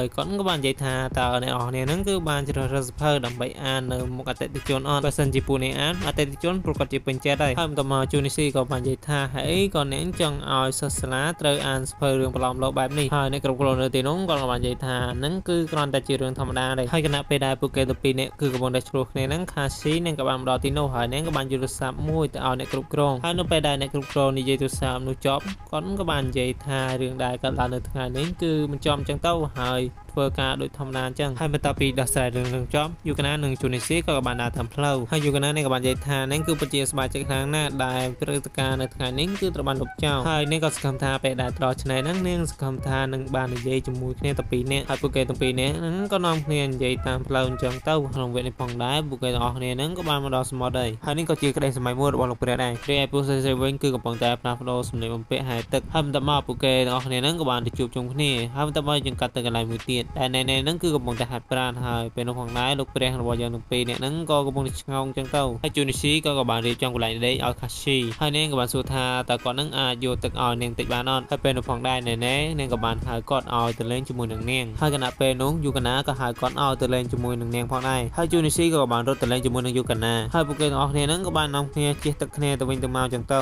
ហើយខាស៊ីនាងក៏បានចូលទៅលេងជាមួយនឹងពួកគេដែរហើយយើងក៏លេងមកមើលលោកព្រះវិញម្ដងពួកគេទាំង3នាក់ហ្នឹងគឺកំពុងតែអង្គុយហើយពេលផ្នែក4ក៏បានយកកាមេរ៉ាកម្រិត 4K របស់គាត់ហ្នឹងទៅថតរូបស្រីហើយយើងក៏លេចមកមើលពួកគេទាំង5នាក់នេះវិញម្ដងពួកគេទាំងអស់គ្នាហ្នឹងគឺកំពុងតែលេងបាល់បោះហើយរ៉េនខូនឹងក៏បានកប់បាល់មួយទៅហឹងទៅកាន់ជូនីស៊ីហើយជូនីស៊ីក៏បាននិយាយថាអីហើយរ៉េនខូនឹងក៏បានបបួលយូកាណាថាតើនៅជុំវិញនេះគឺមានអ្វីខ្លះដែលពួកគេហ្នឹងនឹងទៅពិនិត្យមើលហើយបន្ទាប់មកពួកគេទាំងពីរនាក់នោះក៏បានដើរចេញពីទីនោះទៅហើយបន្ទាប់មកណែក៏បានបបួលជូនីស៊ីឲ្យទៅលេងខ្សាច់ជាមួយនឹងនាងហើយពួកគេក៏បាននៅគ្នាបង្កើតចេញទៅជាប្រាសាទខ្សាច់មួយហើយនៅពេលនោះជូនីស៊ីក៏បានឃើញយូកាណាគឺកំពុងតែនិយាយជាមួយនឹងបរិបទពីរនាក់ហើយគាត់នឹងក៏បានរត់សម្ដៅទៅកាន់នាងហើយគាត់នឹងក៏បានគិតថាគាត់នឹងគឺមិនអាចហាមនាងមិនឲ្យនិយាយជាមួយនឹងអ្នកណាគេបានទេហើយយូកាណាក៏បានរត់ទៅជួបជាមួយនឹងជូនីស៊ីហើយបន្ទាប់មកពួកគេទាំងពីរនាក់ក៏បាននាំគ្នាបដាគាត់ទៅហើយបន្ទាប់មកពួកនាងទាំងពីរក៏បានទៅជួបជាមួយនឹងលោកព្រះហើយរ៉េនខូនឹងក៏បាននិយាយថានាងអរគុណសម្រាប់ការមើលរបស់ឲ្យយើងហើយពួកគេទាំងពីរនាក់ហ្នឹងក៏បាននិយាយថាអីហើយនាងក៏បាននិយាយថាឥឡូវលោកអាចទៅដើរកម្សាន្តបានហើយទៅឲ្យនាងគឺជាអ្នកមើលថែរក្សារបស់វិញហើយដែលធ្វើឲ្យលោកព្រះរបស់យើងហ្នឹងខកបំណងមកដោយសារតែមើលរបស់មួយថ្ងៃបានអីមកវិញហើយពួកគេទាំង3នាក់ហ្នឹងក៏បាននាំគ្នាចាក់ចេញពីទីនោះទៅហើយបន្ទាប់មកយើងក៏ទៅដល់កន្លែងមួយទៀតយូកាណានាងក៏បានហុចលេបដៅថ្ងៃឲ្យទៅកាន់ជូនីស៊ីហើយនាងក៏បានសួរថាតើគាត់នឹងអាចលាបឲ្យនាងបានអត់ហើយរ៉េនខូនាងក៏បានឲ្យជូនីស៊ីលាបលេឲ្យនាងផងដែរហើយបន្ទាប់មកពួកគេទាំងពីរនាក់ហ្នឹងក៏ដើមគ្នាលាបលេហើយជូនីស៊ីមិនចង់ឲ្យខាតទេក៏លាបម្ដងទាំងពីរហើយយើងក៏លេបមើលពួកគេទាំង3នាក់នេះវិញម្ដងអពេលផ្នែក4ក៏បាននិយាយថាគាត់នឹងគឺមានល្បិចនៅពេលដែលពួកគេនឹងទៅផ្ទះសំណាក់ហើយបន្ទាប់មកយើងកម្មដល់ពេលល្ងាចដែលយូនីស៊ីនឹងគាត់គឺកំពុងតែនៅជាមួយនឹងយូកាណាហើយនឹងណេហើយគណៈពេលនោះផងដែរលោកព្រះរបស់យើងនឹងក៏បានហៅគាត់ឲ្យទៅជួបហើយពេលផ្នែក4ក៏បាននិយាយថាគាត់នឹងគឺមានល្បិចមួយដ៏អស្ចារ្យហើយគាត់នឹងក៏អនុញ្ញាតឲ្យយូនីស៊ីនឹងចូលនៅក្នុងផែនការរបស់គាត់ដែរហើយយើងកម្មដល់ពេលយកម្ដងពួកស្រីគឺបានធ្វើដំណើរទៅកាន់អាងងូតទឹកហើយនៅពេលដែលពួកគេទៅអស់ហើយលោកព្រះរបស់យើងក៏បានយកសម្លៀកបំពាក់ចេញមកដែលពួកគេនឹងគឺបានយកសម្លៀកបំពាក់ឲ្យទៅហ៊ានមកពាក់ហើយពេលផ្នែក4ហ្នឹងគាត់ក៏បានយកកៅអៅទៅហ៊ានហ្នឹងឲ្យជូនីស៊ីដោយសារតែលោកព្រះហ្នឹងចង់បបួលជូនីស៊ីឲ្យទៅមើលពួកនេះងូតទឹកដែលមុនដំបូងហ្នឹងគាត់ដូចស្ទាក់ស្ទើមិនទេតែបានយូរបន្តិចទៅគាត់ក៏ព្រមទៅជាមួយនឹងគាត់ទៅហើយគេក៏បានសួរទៅកាន់មីណូរ៉ូថាតើគាត់ហ្នឹងទៅជាមួយនឹងពួកគាត់អត់ហើយមីណូរ៉ូក៏បាននិយាយថាគាត់ហ្នឹងគឺអត់ទៅគាត់ទៅងូតទឹកសិនហើយបន្ទាប់មកយើងកាត់ទៅដល់កន្លែងណាពួកស្រីហ្នឹងគឺកំពុងតែងូតទឹកហើយខាស៊ីនឹងក៏បានសួរថាតើមានណាគេហ្នឹងអាចមើលយើងងូតទឹកបានអត់ហើយរ៉េនខូនឹងក៏បាននិយាយថារឿងហ្នឹងគឺមិនបាច់ភ័យម្ចាស់ផ្ទះសំណាក់នេះគឺបានត្រៀមបន្ថែមបន្តាំងតោសម្រាប់ការពារហើយយើងមកមើលមីណូរូវិញតែគាត់ហ្នឹងគឺកំពុងតែងូតទឹកហើយនៅពេលនោះក៏មានក្មេងស្រីម្នាក់គឺកំពុងតែលេងជាមួយនឹងឪពុករបស់នាងហើយគាត់ហ្នឹងក៏បានជាមួយទឹកចុះទៅខាងក្រោមហើយបន្ទាប់មកយើងក៏លេចមកមើលពួកគេទៅ3នាក់នេះវិញម្ដងហើយអពេលផ្នែក4ក៏បាននិយាយថានៅខាងមុខហ្នឹងគឺមានតែហើយពួកគេទៅ2នាក់ហ្នឹងក៏បានដើរឆ្លងកាត់តែហ្នឹងផុតទៅហើយយូនីស៊ីក៏បានដើរចូលតែវិញហើយយូនីស៊ីក៏បាននិយាយថាបញ្ញារត់ចេញពីទីនេះហើយបញ្ញាម្ចាស់ផ្ទះសំណាក់មកទីនេះហើយពេលផ្នែក4ក៏បាននិយាយថានេះគឺគ្រាន់តែជាតែរបស់គាត់ទេហើយពេលផ្នែក4ក៏ ដឹងថាជូនីស៊ីហ្នឹងគឺអត់ចង់ឲ្យគាត់ហ្នឹងទៅមើលពួកស្រីៗដែលកំពុងតែងូតទឹកហ្នឹងឯងហើយពួកគេទៅពីរនាក់ហ្នឹងក៏បានយកកំភ្លើងជើហ្នឹងទៅបាញ់ជូនីស៊ីរហូតដល់ធ្លាក់ទៅលើជ្រោះហើយគេក៏បានសួរថាតើគាត់ស្លាប់ដឹងហើយពេលផ្នែក4ក៏បាននិយាយថាគាត់ហ្នឹងគឺថ្ងៃស្លាប់ឯងហើយយើងហ្នឹងគឺក៏តែទៅមើលស្រីៗដែលកំពុងតែងូតទឹកហើយពេលដែលដើរទៅកាន់កន្លែងដែលស្រីៗកំពុងតែងូតទឹកហ្នឹងនៅតាមផ្លូវហ្នឹងសុទ្ធតែផ្ទះដែលម្ចាស់ផ្ទះសំណាក់ហ្នឹងគឺជាអ្នករៀបចំហើយបន្ទាប់ពីពួកគេដឹងល្បិចហ្នឹងពួកគេទាំងពីរនាក់ហ្នឹងក៏បាននាំគ្នារត់យ៉ាងលឿនហើយដល់ពេលរត់ដល់កន្លែងមួយអាប៉េផ្នែក4ក៏ត្រូវបានមកស្នូដែលប៉េផ្នែក4ហ្នឹងគាត់គឺមិនអាចធ្វើដំណើរទៅមុខបានទេហើយគាត់ក៏បានប្រាប់ឲ្យគេហោហ្នឹងបោះបង់គាត់ចោលហើយទៅបំពេញក្តីសម័យរបស់ពួកគេហើយគាត់ហ្នឹងគឺមិនអាចបោះបង់អាប៉េផ្នែក4បានទេហើយគាត់ហ្នឹងក៏បានបាញ់កញ្ជ្រួចឡើងទៅលើទៅហើយយើងក៏លេចមកមើលជូនីស៊ីវិញម្ដងដែរគាត់ហ្នឹងគឺកំពុងតែភ្ញាក់ពីការសំណោះហើយនាងក៏បាននិយាយថានាងចុះមកហ្នឹងគឺចុះមកបាញ់កញ្ជ្រួចហើយនាងហ្នឹងក៏បានឃើញគាត់ដេកនៅលើឆ្នេរហើយគាត់ហ្នឹងក៏ទៅនឹកឃើញថាគាត់ហ្នឹងគឺទៅតែធ្លាក់ពីច្រាំងថ្មមិញឯងហើយគាត់ហ្នឹងក៏បានសួរថាតើគេអូនឹងអាប៉េផ្នែក4ហ្នឹងនៅណាហើយយូរណានាងក៏បាននិយាយថាពួកគេទាំង3នាក់ហ្នឹងគឺកំពុងតែនៅក្នុងបន្ទប់សម្រាប់ហើយជូនីស៊ីក៏បាននិយាយថាលើកក្រោយគាត់សង្ឃឹមថាអាចមកជាមួយនឹងនាងទាំងពីរនាក់ហើយក្នុងវគ្គនេះផងដែរយើងក៏ឃើញថាគឺមានតួអង្គថ្មីមួយទៀតហើយតែគាត់ហ្នឹងគឺធ្លាប់រៀនជាមួយនឹងយូកាណាហើយពួកគេទាំងពីរនាក់ហ្នឹងក៏បានសាកសួរសុខទុក្ខគ្នាទៅវិញទៅមកហើយជូនីស៊ីឃើញថាពួកគេទាំងពីរនាក់ហ្នឹងគឺនិយាយសោះស្រួលគ្នាខ្លាំងហើយប៉ែម្នាក់ហ្នឹងគាត់ក៏បានសួរថាតើនោះគឺជាមិត្តភក្តិរបស់នាងមែនហើយយូកាណាក៏បានប្រាប់ថានេះគឺជាមិត្តប្រុសរបស់ខ្ញុំដែលគាត់ហ្នឹងគឺមានឈ្មោះថាជូនីស៊ីហើយបន្ទាប់មកប៉ែអាពូខៀវហ្នឹងគាត់ក៏បាននិយាយថាគាត់ហ្នឹងគឺមានឈ្មោះថាមេត្រៃដែរហើយបន្ទាប់ពីណែនាំគ្នារួចយូកាណានាងក៏បានបបួលជូនីស៊ីឲ្យត្រឡប់ទៅវិញហើយនៅពេលដែលពួកគេដើរនៅតាមផ្លូវហ្នឹងជូនីស៊ីគាត់ក៏គិតថាហើយអីក៏ពួកគេទាំងពីរនាក់នេះគឺស្និទ្ធស្នាលគ្នាខ្លាំងម្ល៉េះហើយគាត់ក៏បានគិតឃើញទៀតហើយថាពួកគេទាំងពីរនាក់នេះប្រហែលជាស្រឡាញ់គ្នាហើយគាត់នឹងមិនដឹងមិនទេទៅយកក្បាលរបស់គាត់ទៅបុកនឹងដៃហើយយូកាណានឹងក៏បានសួរថាតើមានរឿងអីមែនហើយជូនីស៊ីក៏បាននិយាយថាអត់អីពេលខ្លះគាត់នឹងគឺចង់ឲ្យខ្លួនឯងនឹងវាចេះឈឺចាប់ហើយយូកាណានាងក៏មិនយល់ពីគាត់ឡើយហើយជូនីស៊ីគាត់ក៏បាននិយាយថាមានមុខបាត់សង្ហាមានសេចដុំល្អហើយមានភាពទាក់ទាញហើយយូកាណានាងក៏បាននិយាយថាតើលោកប្រចាំមែនហើយជូនីស៊ីក៏បាននិយាយថាពេលដែលគាត់ឃើញពួកគេទាំងពីរនាក់នេះនិយាយគ្នាគាត់ក៏មានអារម្មណ៍ថាពួកគេទាំងពីរនាក់នេះគឺស្រឡាញ់គ្នាទៅវិញទៅមកហើយយូកាណានាងក៏បានលេងដៃគាត់ហើយនាងក៏បានសួរថាតើគាត់គិតបែបហ្នឹងមែនហើយគាត់ក៏បាននិយាយថាមែនហើយពួកគេទាំងពីរនាងក៏បានចែកផ្លូវគ្នាត្រឹមតែប៉ុណ្្នឹងទៅហើយយើងកាត់មកដល់ពេលយប់ជូនីស៊ីគាត់គឺកំពុងតែមើលការ live stream ហើយកាស៊ីនាងក៏បាននិយាយថានាងគឺពិតជាសប្បាយចិត្តខ្លាំងណាស់នៅពេលដែលនាងហ្នឹងបានទៅលេងឆ្នេរសមុទ្រហើយពេលមើលបានបស្ទុងគាត់ក៏បានចូលដីទៅហើយយើងកាត់មកដល់ថ្ងៃសៅរ៍វិញម្ដងលោកព្រះទាំង3នាក់ហ្នឹងគឺកំពុងតែនិយាយគ្នាអំពីការទៅដើរលេងនៅឆ្នេរសមុទ្រហ្នឹងគឺវាពិតជាសប្បាយចិត្តមែនទែនហើយអបិ4គាត់ក៏ចង់អរគុណទៅកាន់ជូនីស៊ីដែរបើសិនជាអត់មានជូនីស៊ីពួកគេក៏បានទៅដើរលេងដែរហើយពេលផ្នែក4គាត់ក៏បានទៅនិយាយជាមួយនឹងជូនីស៊ីហើយក៏បានដាក់ឡើងពីបិដៃតែគាត់នឹងគឺអត់ងើបមុខឡើយហើយពេលផ្នែក4ក៏បានសួរថាតើមានរឿងអីមែនហើយពេលដែលជូនីស៊ីងើបមុខមកគាត់គឺកំពុងតែយំហើយគាត់ក៏បាននិយាយថាបើសិនជាឯងមិនសប្បាយចិត្តពួកយើងក៏មិនសប្បាយចិត្តដែរហើយគាត់នឹងក៏បាននិយាយថាប្រាប់ពីអ្វីដែលពួកគេអាចជួយបានមកហើយបន្ទាប់មកជូនីស៊ីក៏បានប្រាប់តាមសាច់រឿងចឹងទៅហើយខ្ញុំក៏ដឹងថាគេកន្លែងហ្នឹងនិយាយអីដែរហើយពេលផ្នែក4គាត់ក៏បាននិយាយថាគឺគ្មានផ្លូវអ្វីក្រៅពី NTR ឡើយហើយជូនីស៊ីក៏បាននិយាយថាតើ NTR ហ្នឹងគឺមានន័យថាម៉េចហើយគាត់ក៏បាននិយាយថា NTR ហ្នឹងមកពីពាក្យថាខុបហើយពេលផ្នែក4គាត់ក៏បានបញ្យល់ទៅកាន់ជូនីស៊ីហើយជូនីស៊ីក៏បាននិយាយថាគាត់ហ្នឹងគឺនៅតែគិតអត់យល់ថាពេលផ្នែក4ហ្នឹងនិយាយពីអីហើយជូនីស៊ីក៏បាននិយាយថាអូគាត់យល់ហើយគាត់ហ្នឹងក៏មិនបាច់ត្រូវការសុំជំនួយពីពួកគេទាំង3នាក់នេះដែរហើយគណៈពេលនៅផងដែរយូកាណានាងក៏បានមកដល់ទីនោះតែនាងមកហ្នឹងនាងគឺបានរត់មកជួបជាមួយនឹងជូនីស៊ីនាងក៏បានទៅជួបជាមួយនឹងមិត្តរបស់នាងហើយដល់ម៉ោងចេញលេងគាត់ចង់និយាយជាមួយនាងក៏បាននិយាយដែរហើយដល់ម៉ោងចូលរៀនវិញម្ដងគាត់ហ្នឹងក៏បានគិតថាឲ្យទៅពេលណាដល់ម៉ោងចេញទៅផ្ទះហ្នឹងគាត់នឹងទៅនិយាយជាមួយនឹងនាងហើយដល់ម៉ោងចេញទៅផ្ទះជូនីស៊ីក៏បានរត់ទៅជួបជាមួយនឹងយូកាណាហើយគាត់ក៏ចង់ហៅនាងតែគាត់ហ្នឹងទៅហៅឈ្មោះរបស់នាងខុសវិញហើយយូកាណានាងក៏បានសួរថាតើមានរឿងអីមែនហើយជូនីស៊ីក៏បាននិយាយថាតើនាងអាចទៅផ្ទះជាមួយនឹងខ្ញុំបានអត់ហើយយូកាណានាងក៏បាននិយាយថាថ្ងៃនេះនាងនឹងទៅផ្ទះវិញជាមួយនឹងមិត្តភក្តិរបស់នាងហើយជូនីស៊ីគាត់គឺមានរឿងចង់និយាយការពីម្សិលមិញតែយូកាណានាងបញ្ញាពេកនាងក៏បានចេញទៅដែលធ្វើឲ្យជូនីស៊ីគឺអត់បាននិយាយហើយពេលនោះផងដែរលោកព្រះរបស់យើងទាំង3នាក់នោះក៏បានមកដល់ដែរហើយបន្ទាប់មកយើងកាត់ទៅដល់កន្លែងមួយទៀតដែលយើងក៏ឃើញថាលោកព្រះរបស់យើងទាំង3នាក់ហ្នឹងក៏បាននាំជូនីស៊ីទៅការាអូខេហើយជូនីស៊ីគាត់គឺមានធ្វើអីគាត់គឺរវល់អង្គុយបែកផ្សែងប៉ុណ្ណឹងឯងហើយពេលផ្នែក4គាត់ក៏បានបបួលជូនីស៊ីឲ្យទៅច្រៀងតែជូនីស៊ីហ្នឹងគាត់ក៏បានទៅធ្វើរឿងស្អីបែកថ្នាំអញ្ចឹងទៅហើយជូនីស៊ី គាត់ក៏ត្រូវបានម្ដាយរបស់អាប៉ែផ្នែក4ទៅហើយអាប៉ែផ្នែក4ក៏បាននិយាយថាឲ្យជូនីស៊ីហ្នឹងបំភ្លេចនៅបញ្ហាហើយឲ្យថ្ងៃស្អែកហ្នឹងគាត់គឺទៅសុំទោសនាងទៅគ្រាន់តែប៉ុណ្្នឹងវាបានហើយជូនីស៊ីក៏បាននិយាយថាដូចជាមិនកើតដឹងហើយអាប៉ែផ្នែក4ក៏បាននិយាយថាអត់អីហើយជូនីស៊ីក៏បាននិយាយថាបើសិនជាអញ្ចឹងក៏បានដែរហើយអាប៉ែផ្នែក4គាត់ក៏បានហុចក្បាលមីក្រូឲ្យជូនីស៊ីហើយពួកគេទៅ4នាក់ហ្នឹងក៏បាននាំគ្នាច្រៀងពេញទៅនឹងទៅហើយបន្ទាប់ពីចេញពីក្រៅអូខេរួចពួកគេទៅ4នាក់ហ្នឹងគឺពិតជាមានអារម្មណ៍ថាស្រស់ស្រាយខ្លាំងហើយនៅពេលដែលជូនីស៊ីកំពុងតែសប្បាយចិត្តហ្នឹងគាត់ក៏បានឃើញយូកាណាគឺកំពុងតែនិយាយជាមួយនឹងតាមរៃដែលធ្វើឲ្យគាត់ហ្នឹងខ្លាចជាផ្សែងដែលហោះហើរទៅណាបាត់ហើយ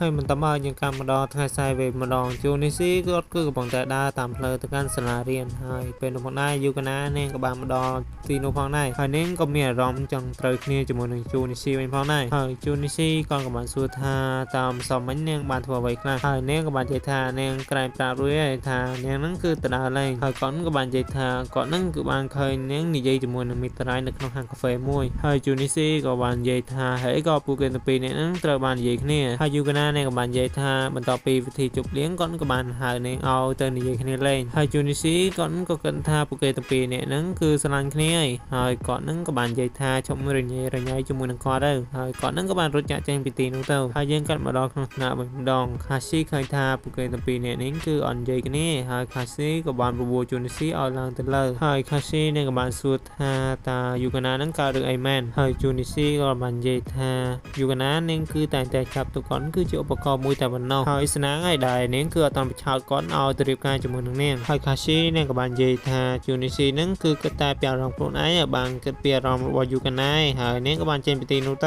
ៅហើយបន្តមកយើងកាន់មកដល់ពេលល្ងាចវិញម្ដងជូនីស៊ីគាត់គឺកំពុងតែដើរទៅផ្ទះហើយណែនឹងក៏បានមកដល់ទីនោះដែរហើយណែនឹងក៏បានសាកសួរជូនីស៊ីម្លែទៅហើយនាងក៏បានចេញពីទីនោះទៅហើយបន្តមកយើងកាន់មកដល់ពេលយប់វិញម្ដងជូនីស៊ីហ្នឹងគាត់គឺកំពុងតែមើល live stream ទៀតហើយបន្តមកជូនីស៊ីហ្នឹងគាត់ក៏បានឆាតទៅលោកព្រះឲ្យមកជួបជុំគ្នាហើយយូកាណានាងក៏បានឆាតទៅគ្នារបស់នាងដើម្បីឲ្យជួបជុំគ្នាដែរហើយបន្តមកយើងកាន់មកដល់ថ្ងៃស្អែកម្ដងយូកាណានាងមិនតាន់បាននិយាយអីផងនាងក៏បានស្រក់ទឹកភ្នែកបាត់ហើយរៀងខោនាងក៏ដឹងថាអ្នកណាដែលធ្វើឲ្យយូកាណាយំហើយនាងក៏បានចាត់ចេញពីនោះទៅហើយបន្តមកយើងកាន់ទៅដល់កន្លែងមួយទៀតដែលលោកព្រះរបស់យើងទាំង3នាក់ហ្នឹងនាំគ្នាជេរជូនីស៊ីតែជូនីស៊ីហ្នឹងគាត់គឺនៅតែសើចហើយពេលនោះផងដែររៀងខោនាងក៏បានមកដល់ទីនោះហើយនាងក៏បានគួរកអារបស់ជូនីស៊ីហើយនាងក៏បានសួរថាហេតុអីក៏ធ្វើឲ្យយូកាណាយំហើយជូនីស៊ីក៏បាននិយាយថាគាត់ហ្នឹងគឺជំនឿល្ងងជាមនុស្សអាត្មានិយមហើយគាត់ហ្នឹងក៏មិនចង់ឲ្យនាងមានអ្នកផ្សេងដែរហើយនាងក៏បានប្រឡែងក៏អារបស់គាត់ចេញហើយនាងក៏បានទៅនិយាយជាមួយនឹងគាត់តាមសម្រួលហើយគណៈពេលនោះផងដែរក្រុមគ្នារបស់មីតារ៉ៃក៏បានមកដល់ទីនោះដែលពួកគេទាំងអស់គ្នាហ្នឹងក៏បាននាំគ្នាទៅអង្គុយនៅលើតុមួយកន្លែងដែលពួកគេទាំងអស់គ្នាហ្នឹងគឺកំពុងតែនិយាយអំពីយូកាណាហើយមីតារ៉ៃក៏បាននិយាយថាគាត់នឹងចូលចិត្តមនុស្សដែលមានសង្សារហើយជូនីស៊ីលើថាពួកគេប្រមាថទៅកាន់យូកាណាគាត់ក៏បានដើរទៅកាន់ពួកគេហើយមីតារ៉ៃក៏បាននិយាយថានៅពេលដែលគាត់បាននាងរួចគាត់នឹងចែកនាងទៅឲ្យពួកគេកាន់មកដល់ភាគទី10មីត្រៃក៏បានសួរថាតើឯងគឺជាសង្សាររបស់យូកាណាមែនហើយមីត្រៃក៏បានសួរថាតើឯងនឹងបានលឺមែនហើយជូនីស៊ីក៏បាននិយាយថាគាត់នឹងគឺមិនផ្ដល់យូកាណាទៅឲ្យមីត្រៃទេហើយមីត្រៃក៏បាននិយាយអាក្រក់ពីយូកាណាហើយជូនីស៊ីក៏បាននិយាយថាកុំនិយាយអាក្រក់ពីនាងហើយមីត្រៃក៏បានចាប់ជូនីស៊ីទៅខាងក្រៅពេលដែលទៅដល់ខាងក្រៅវិញជូនីស៊ីក៏ចង់យកដៃរបស់គាត់ទៅវាយមីត្រៃតែត្រូវមីត្រៃដាក់មកជង្គង់មុនហើយជូនីស៊ីនឹងក៏បានបដួលមីត្រៃហើយគាត់នឹងក៏បានហត់ទៅខាងគាត់ហើយជូនីស៊ីក៏បាននិយាយថាបើសិនជាចង់ឲ្យគាត់ប្រឡែងគាត់គឺត្រូវតែសន្យាជាមួយនឹងគាត់ថាមិនទៅចិត្តយូកាណាហើយមីត្រៃក៏បានបញ្ជាកូនចៅរបស់គាត់នឹងឲ្យធាក់ធ្វើបាបទៅកាន់ជូនីស៊ីទោះធាក់យ៉ាងណាក៏ដោយក៏ជូនីស៊ីនឹងគឺនៅតែអត់ប្រឡែងនេះហើយមីត្រៃក៏បាននិយាយថាអូអញ្ចឹងក៏បានដែរខ្ញុំសន្យាក៏បានដែរថាខ្ញុំគឺមិនទៅចិត្តក្បែរនាងនៅពេលដែលជូនីស៊ីបានប្រឡែងគាត់នឹងមីត្រៃក៏បានធ្វើបាបជូនីស៊ីហើយពេលដែលមីត្រៃនិយាយបាញ់មិញនឹងគឺគ្រាន់តែជាពីកុហកឯងហើយជូនីស៊ីនឹងគាត់ក៏ចង់បំរុំទៅខំមីត្រៃម្ដងទៀតតែត្រូវមីត្រៃធាក់មកជើងទៅដោយសារតែមីត្រៃដឹងថាជូនីស៊ីដឹងតែហត់ទៅខាងគាត់ហើយនៅគណៈពេលនោះគ្នារបស់មីត្រៃក៏បានស្រែកហើយអ្នកដែលធ្វើឲ្យគ្នារបស់មីត្រៃស្រែកនោះគឺជារ៉ាំងខូហើយបន្ទាប់មកមីត្រៃក៏បានឲ្យគ្នារបស់គេនឹងទៅព័ទ្ធជុំវិញនាងហើយនៅគណៈពេលនោះគ្នារបស់មីត្រៃក៏ត្រូវរបួសទៀតដែរដោយសារតែលោកព្រះបានមកដល់ទីនោះហើយពេលផ្នែក4ក៏បានប្រាប់ទៅកាន់ជូនីស៊ីថាឲ្យទៅជួបជាមួយនឹងយូកាណាហើយទុកឲ្យរឿងនៅទីនេះគាត់គឺជាអ្នកដោះស្រាយហើយជូនីស៊ីក៏បានចាក់ទីនោះទៅហើយមីត្រៃក៏ចង់ទៅតាមជូនី នីស៊ីតែត្រេងខោនាងក៏បានហាមឃាត់ហើយមីត្រីក៏បានប្រើគ្នារបស់គាត់នឹងឲ្យទៅវាយជាមួយនឹងពួកគេហើយយើងកាត់ទៅមើលជួនីស៊ីម្ដងដែលគាត់នឹងក៏បានយល់សប្តិមកហើយគាត់នឹងក៏បានតែទៅកាន់យូកាណាតែនាងនឹងគឺបានលើកហើយគាត់នឹងក៏បានសរសេរសារទៅនាងដោយនិយាយថាគាត់នឹងរងចាំនាងនៅក្រៅសាលាដែលមានរឿងដែលត្រូវនិយាយហើយយើងកាត់ម្ដងកន្លែងយូកាណាវិញម្ដងហើយស៊ីនាងក៏បាននិយាយថាជួនីស៊ីនឹងគាត់គឺតែងតែមានអារម្មណ៍ដឹកមុខហើយយូកាណាគួរតែជាអ្នកដឹកនាំគាត់ហើយយូកាណានាងក៏បាននិយាយថានាងមិនដឹងថាជួនីស៊ីឆ្លាញ់នាងអត់ទេហើយខាស៊ីនាងក៏បានសួរថាតើជួនីស៊ីនឹងធ្លាប់ត្រាប់ពីអារម្មណ៍របស់គាត់ទៅកាន់នាងអត់ហើយយូកាណានាងក៏បាននិយាយថាមែនហើយខាស៊ីនាងក៏ចង់ឲ្យយូកាណានឹងទៅនិយាយជាមួយនឹងជួនីស៊ីម្ដងទៀតហើយយូកាណានាងក៏បាននិយាយថាអញ្ចឹងអត់អីចាំនាងទៅសួរគាត់ម្ដងទៀតក៏បានហើយបន្តមកយើងកាត់ម្ដងកន្លែងវាយគ្នាវិញម្ដងក្រុមគ្នារបស់មីត្រៃក៏បានដេកឌូអបអត់ដែរហើយពេលនោះផងដែរអបិមីត្រៃគាត់ក៏បានផ្លាស់ប្ដូរជារបស់គាត់ដោយគាត់នឹងក៏បានលើកដៃហើយគាត់នឹងក៏បាននិយាយថាគាត់នឹងគឺមិនទៅចិត្តយូកាណាទេហើយគាត់នឹងសុំទោសផងហើយរេងខូនឹងក៏បាននិយាយថាតើគាត់នឹងគួរឲ្យជឿប្រមាណ%ហើយពេលនោះផងដែរក៏មានក្មេងស្រីម្នាក់ដែលនៅទីនោះដែលនាងក៏បាននិយាយថាតើមានរឿងអ្វីកើតឡើងហើយនៅពេលដែលពួកគេទាំងអស់គ្នានឹងកំពុងតែមើលទៅកាន់ក្មេងស្រីមីត្រៃគាត់ក៏បានឆ្លៀតពេលចេញពីទីនោះហើយនាងក៏បានច្រានក្មេងស្រីម្នាក់នោះហើយបេមីរូគាត់ក៏បានទៅលួងលោមក្មេងស្រីនោះឲ្យបាត់យំហើយឆ្លៀតពេលនោះមីត្រៃអត់មានប្រកាច់រតនាតន័យឆ្លៀតមកបដឺគេទៀតហើយគណៈពេលនោះផងដែរមីរូគាត់ក៏បានកើតចិត្តខឹងជាខ្លាំងដោយសារតែគាត់នឹងស្អប់ណាគេដែលធ្វើបាបទៅកាន់ក្មេងស្រីហើយគាត់នឹងក៏បានចូលទៅវាយជាមួយនឹងមីត្រៃហើយមីត្រៃឃើញសភាពការស្រួលនឹងគាត់ក៏បានសុំឲ្យរេងខូជួយគាត់ហើយលោកព្រះរបស់យើងទាំងពីរនាក់នោះក៏បានជួយគាត់ទៅ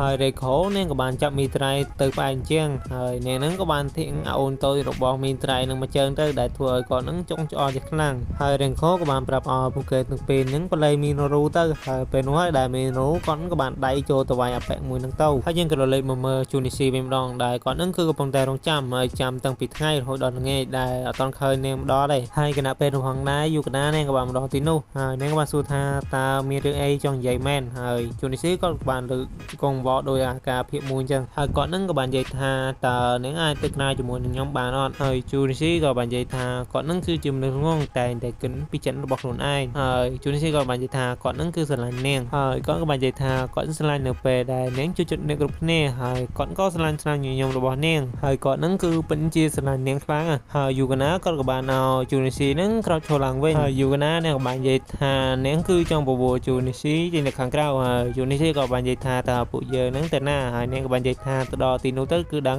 ហើយយូកាណានាងក៏បានសួរថាហេក៏ត្រូវបានគេវេអញ្ចឹងហើយគាត់នឹងបាននិយាយថាដោយសារតែគាត់នឹងរត់បញ្ញាពេកហើយបន្តមកយើងកាន់ទៅដល់កន្លែងមួយទៀតដែលពួកគេទាំងពីរនាក់ហ្នឹងក៏បានទៅជួបជុំគ្នាហើយពួកគេហ្នឹងក៏បានធ្វើដំណើរទៅកាន់កន្លែងកម្សាន្តមួយហើយពួកគេទាំងពីរនាក់ហ្នឹងក៏បាននាំគ្នាចូលទៅលេងខាងក្នុងហ្នឹងទៅហើយពួកគេទាំងពីរនាក់ហ្នឹងក៏បាននាំគ្នាមកមើលទេសភាពនៅខាងក្រៅហើយយូកាណានាងក៏បាននិយាយថានាងគឺចង់មកទីនេះម្ដងទៀតនៅឆ្នាំក្រោយហើយគណៈពេលនោះយូកាណានាងក៏បានថាបទៅកាន់ជូនីស៊ីហើយនាងក៏បានចាក់ចេញពីទីនោះទៅហើយបន្តមកយើងកាន់មកដល់ថ្ងៃស្អែកវិញម្ដងជូនីស៊ីក៏បានទៅសាលារៀនដោយដដងចឹងហើយនេនេនិងខាស៊ីនឹងក៏បានមកដល់ទីនោះដែរហើយជូនីស៊ីក៏បានសួរទៅកាន់ខាស៊ីថាតើនាងធ្លាប់ចាក់វីដេអូនៅលើការ live stream អត់ដោយគាត់គិតថាមានកម្មវិធីមួយដែលជារបស់នាងហើយគណៈពេលនោះផងដែររេងខូនិងយូកាណានឹងក៏បានមកដល់ទីនោះដែរហើយពួកគេទាំងអស់គ្នានឹងក៏បាននាំគ្នារត់ទៅកាន់ថ្នាក់ហើយចុងបញ្ចប់លោកវិនរបស់យើងទាំង3នាក់ហ្នឹងក៏នៅតែអត់លិនចឹងទៅហើយរឿងរបស់យើងគឺចំត្រឹមតែប៉ុណ្ណេះ